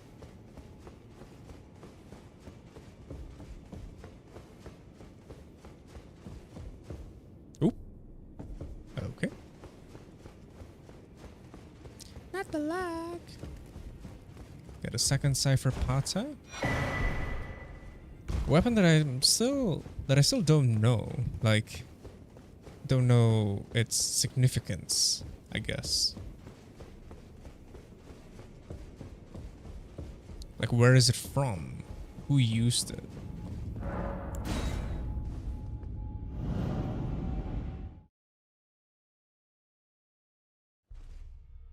Or is it in the description? One of the weapons originating from the two fingers, a formula sequence, blah blah blah, deals holy damage. Yeah, didn't say anything about who the user was. Fia! Hello, Fia. Can I get some I huggies? am circumstanced. Great chap. Perhaps you doing so. And you, do you think where I come? Ah, When does it reduces my HP? Is it once we get the item? you are. Oh, that's a huge chunk. But come back. I will take you. A really huge chunk. Come on, we ain't got all day. Can we still see? How was I going to do? Use the thing, right? Oh, not item crafting. There we go. I also want to make some of the perfumes. Ah, we can't though. But why? I need perfume bottles. Okay, I guess that should be the next goal. I need to collect perfume bottles, as it would seem.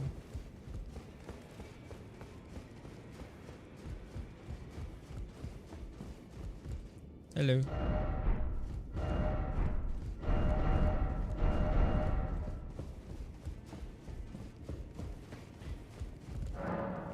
Okay.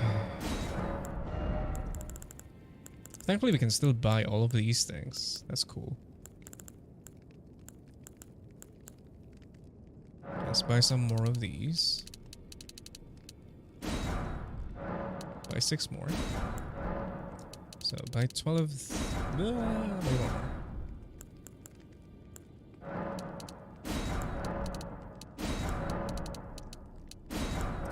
Be sure they're all 20 for now.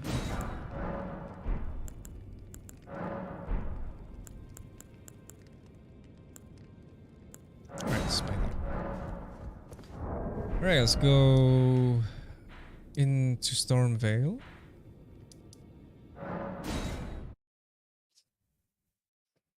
Let's just quickly kill Godric. Even though I know that technically you can just skip the entire thing. But hey, why not?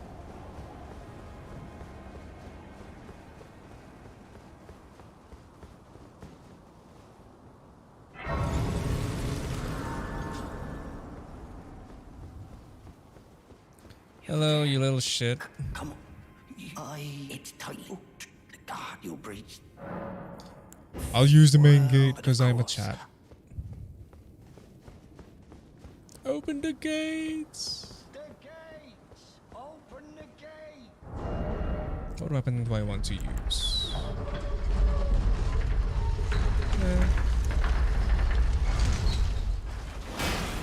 Miss me, bitch. Ow. Well, you didn't miss me there. Off the walls, and you'll be fine.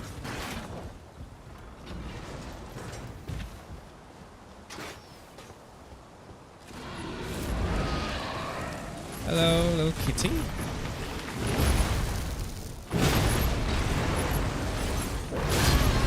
Oh, okay, not enough poise for that. Ooh, he a big boy.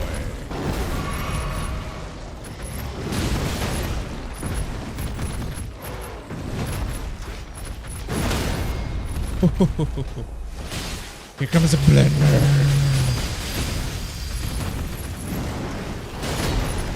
Die.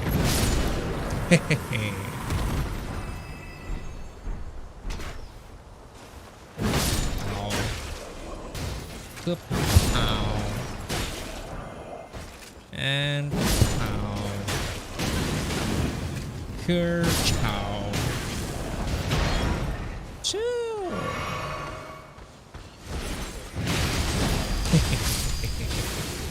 You want some Oreos, baby?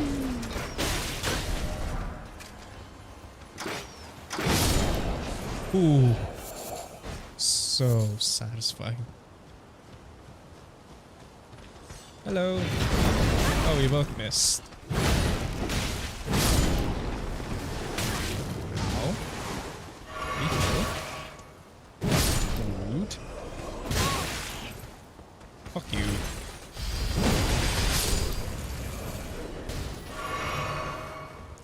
Let's go. Serpentine. Serpentine. Serpentine. Aha. Missed.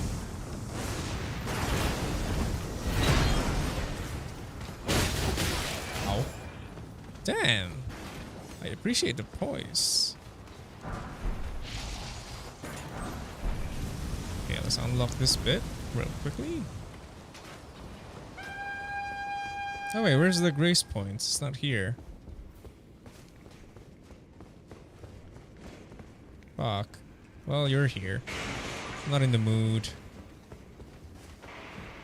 I fought you literally like 15 minutes ago or something. Hi guys.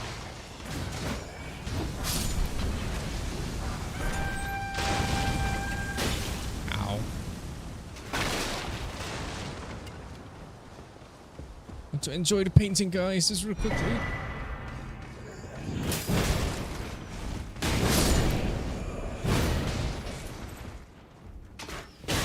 Ow. Silence.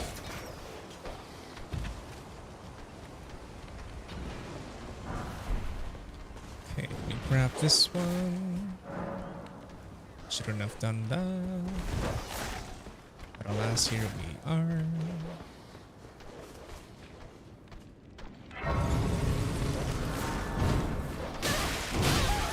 Ow. No. Bad. Oh, I thought you were dead. Okay, let's rest. Wait, what? Rest. Okay. What weapons should we use? Should really upgrade this one. Yeah, let's go back. I want to use that. That looks fun to use.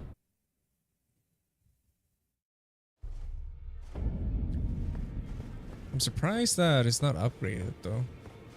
So that's not the one. You're a new for no matter how you're up. Let's get smithing. Could you please upgrade this one? Siluria's tree.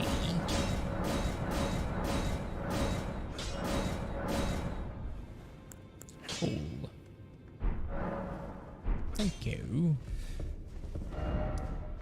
Cheerio, mate. And let's use that to fight Godric. Using a weapon type that I'm most unfamiliar with. So, that'll be fun.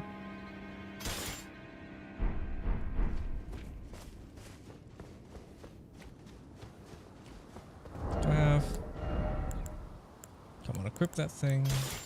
Still fine.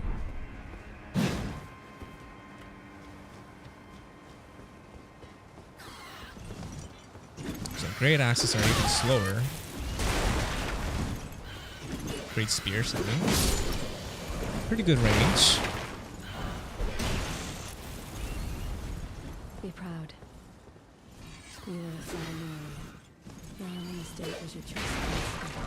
Let the winds lift you. Die. He's not dead. What the fuck? Are you done? Shoot! I'm in the middle of a conversation here. Thank you. Well, who do tarnished I am Nefel. I'm here by how utterly this graft is tainted the very. If you intend, I ask you call the winds run. I'm certain. Apologies, as fellow town, whatever. Apologies, as fellow town. Do I not have the bestial vitality? I do.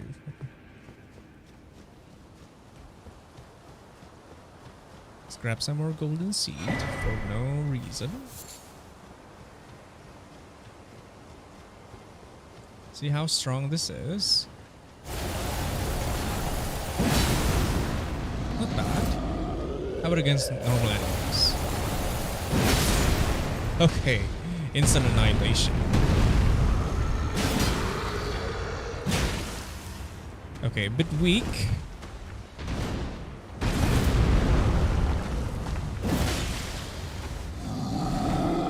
Is it though? Okay. Let's try switching to the Zweihander. Could be the matter of scale.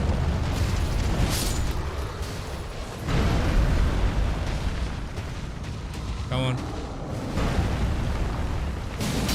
Oh, it's the same.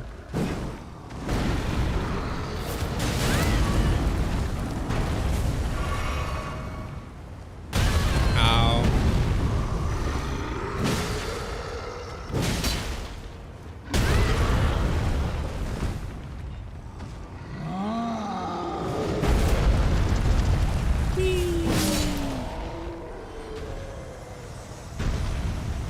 Alright, so I guess we're on the right track in terms of damage.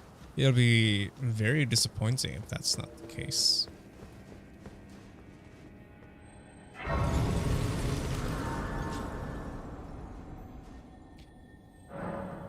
Alright.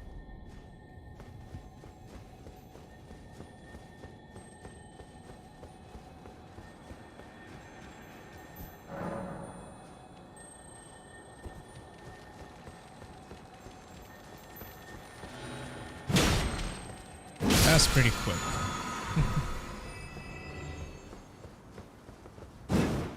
Damn, that's pretty quick. Crouch poke. Ah. Oh well. Godric. Let's summon Nefelulu for fun.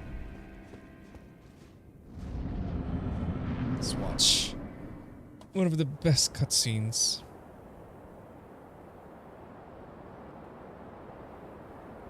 Mighty dragon. Thou art a true-born heir. Born heir. Lend me thy strength, O kindred. Deliver me unto greater heights. Oh, so cool.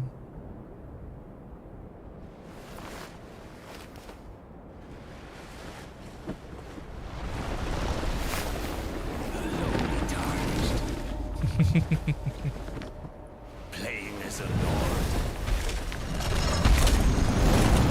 Ooh. I command thee kneel. I am the lord of all that is golden. Pretty weak title, if I'm gonna be honest. But you know, not gonna judge.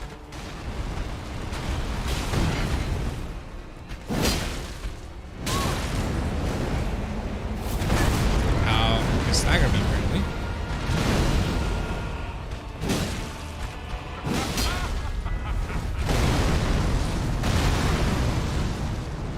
Giant horn!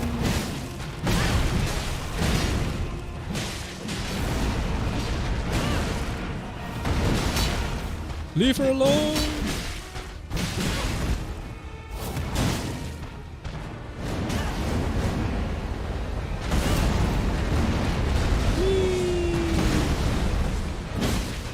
Poke. Watch out. Haha. Good. Watch out. Oh, he actually stretches his mouth when he does that. Like, ah, you know?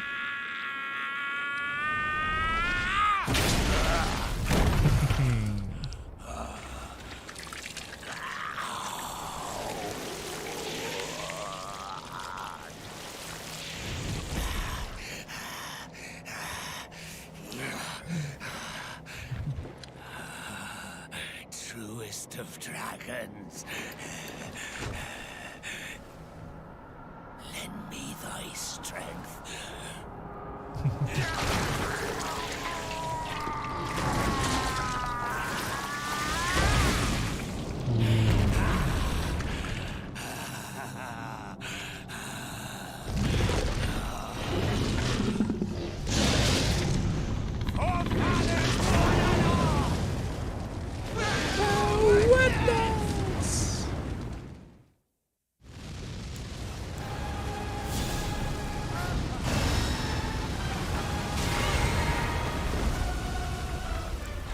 upgrade this quickly. Alright, I'm ready. Ow.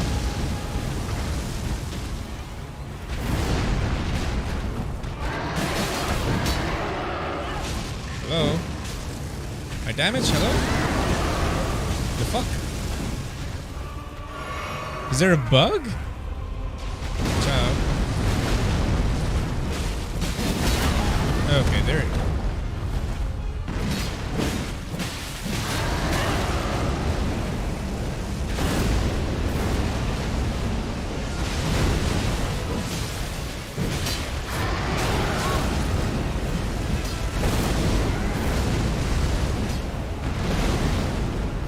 How?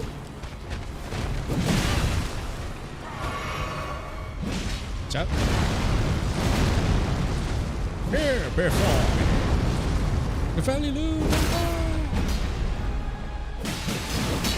Pokemon. Nice one. Of all that is golden, and one day we'll return together to our home. Hey, hey, come on, come on, come on. Hey, hey, hey, hey, hey, hey, hey, are you creeped out by me? What are you doing, Nepheli? Hey, hey, hey, hey. What is you doing? Bye.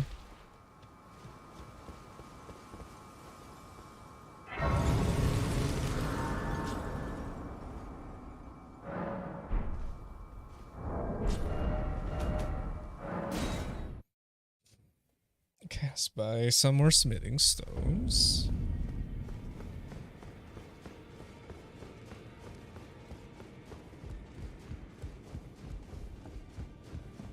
Hey. You again. I thought you'd receive us. Nepheli Lu. I'm glad to see. I found it in God. You defeated. Make good use. I don't intend to make out. Ah, yes. I wonder if he's in his study. If you haven't already, Father is, I'm sure, talking. I wonder. But in terms of the story, the ones that I want to do differently is the Feli's. I want to turn her into a puppet of Salivus. And I need to kill Millicent as well. Aside from that, what else should I do? I'm not entirely sure, if I'm gonna be honest.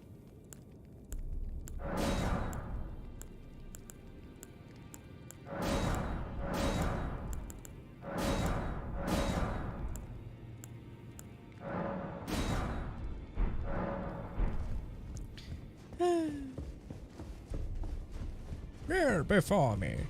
How come the door is not open? Nani? But I've spoken to him.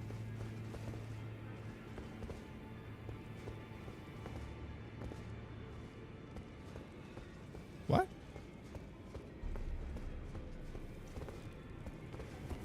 Is that a bug? The door should be open, though. Okay, I guess we can talk to them first. Hi. You find. Let's great anchor until it will tragic across far to so brave. Seek to become little. Let the fingers guide you. I'll shoot there is and I will defend. Now little. I don't need that for now, right? Yeah.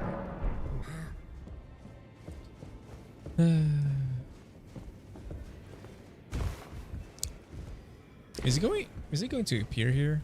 No, right? He does. What? Pleased to meet you. The name's Roger. I saw it now. I had a little miss, as you might guess. Ah, I'm privy to a few. Would you care to look? Time can move. A little conversation. Ah, well done. Something to mark the occasion. Thank you. As you might have guessed, no need to be. Oh. I wonder how to trigger the conversation with him.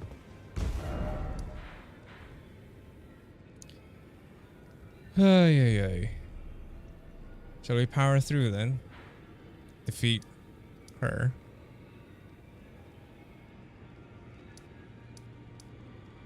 Yeah, let's see how fast we can defeat her. Although I only have 15 minutes. Oh, there's barely enough time. Unless... So what are the things that I need to do? I need to get the greenstone. Aye. Oh, he got what I tell you though. He. Okay. I wonder if it's faster to defeat Radon. Nah. I mean, I do need to defeat a dragon first, though, in order to get to a... Wait, this is the dead end. Fuck.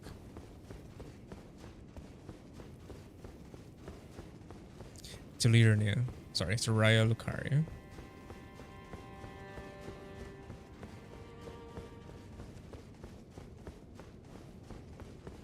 Bit of a texture problem there.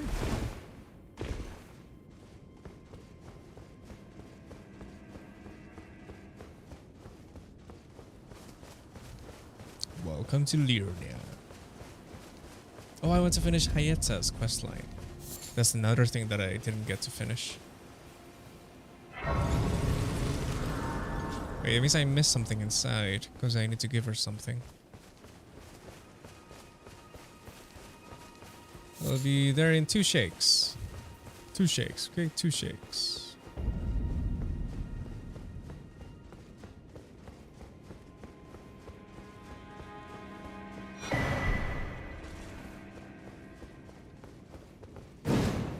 Damn. Still absurd. But alright, let's switch back to this.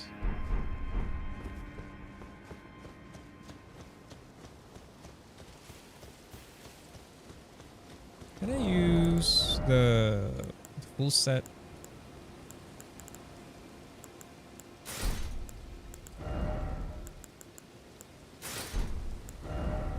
Should be able to do that, right? Still medium load. Yeah, there you go. Cosplay. Nice.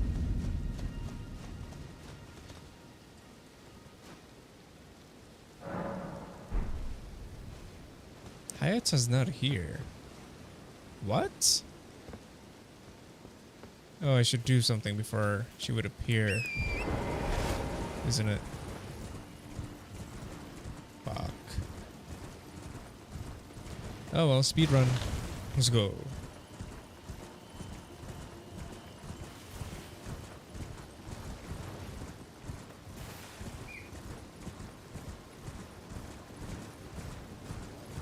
It's definitely nice to be back in the game. Because I miss it so.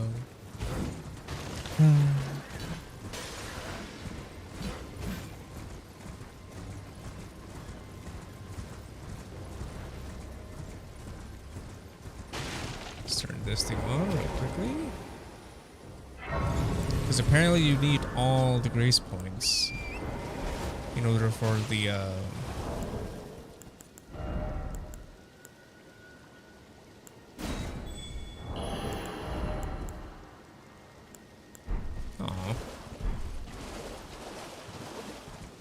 is there like a co-op totem that I could use nearby?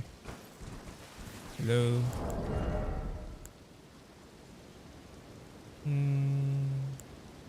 Like I want to use this one.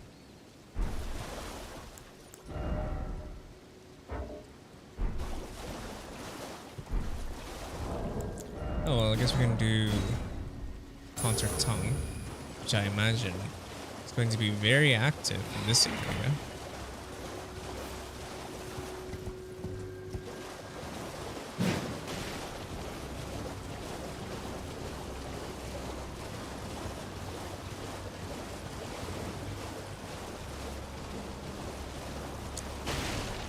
So this is the second encounter with Hayata. She's not here.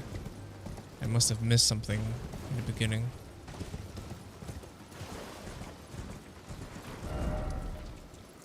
The dragon is here. So let's do that.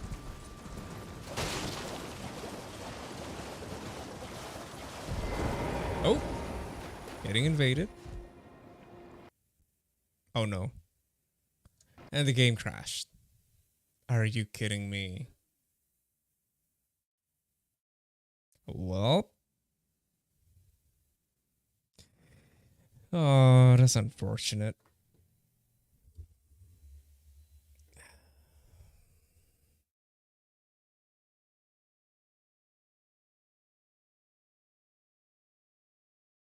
Are you gonna give up anytime soon?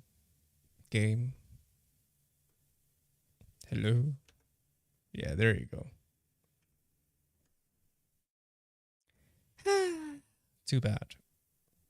Maybe I should just end it. It's already almost midnight.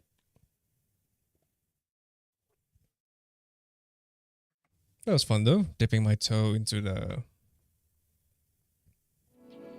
What was it? NG+1. I'm still pretty powerful for NG+1 apparently, so...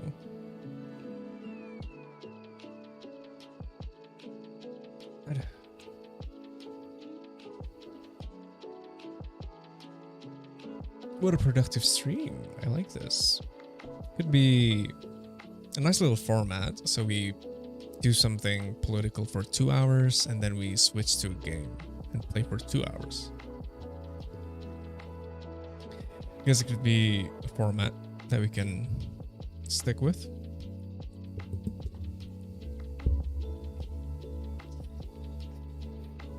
Although the next video that I want to watch is only 20 minutes. I guess we can couple that with something else afterwards. I'm not sure. Guess we'll see. Anyway, that is all for me for now. I guess next stream we'll watch that video about the abortion debate, and then I'm not sure what else I'm gonna do. Maybe review some of the papers that we got from UE. Yeah, there's one paper that I really want to read. Guess we can do that. And other stuff as well. I've actually downloaded several. Yeah. Guess we'll see. I think the CV one will be one of the more interesting papers to read as well. And the question towards children on how their parental biases could feed into their career options in the future. And even academic strengths. Yeah, then. Thank you so much for watching. And hey, thank you, Boo Boo. Hope I was able to be a good companion to your, work. I'm actually kind of peckish. I might snack on something before I sleep. Good night, everyone. Thank you so much for watching. I'll see you guys next time. Bye-bye. How do I switch? Oh, it's this one. I need to sneeze. I need to sneeze.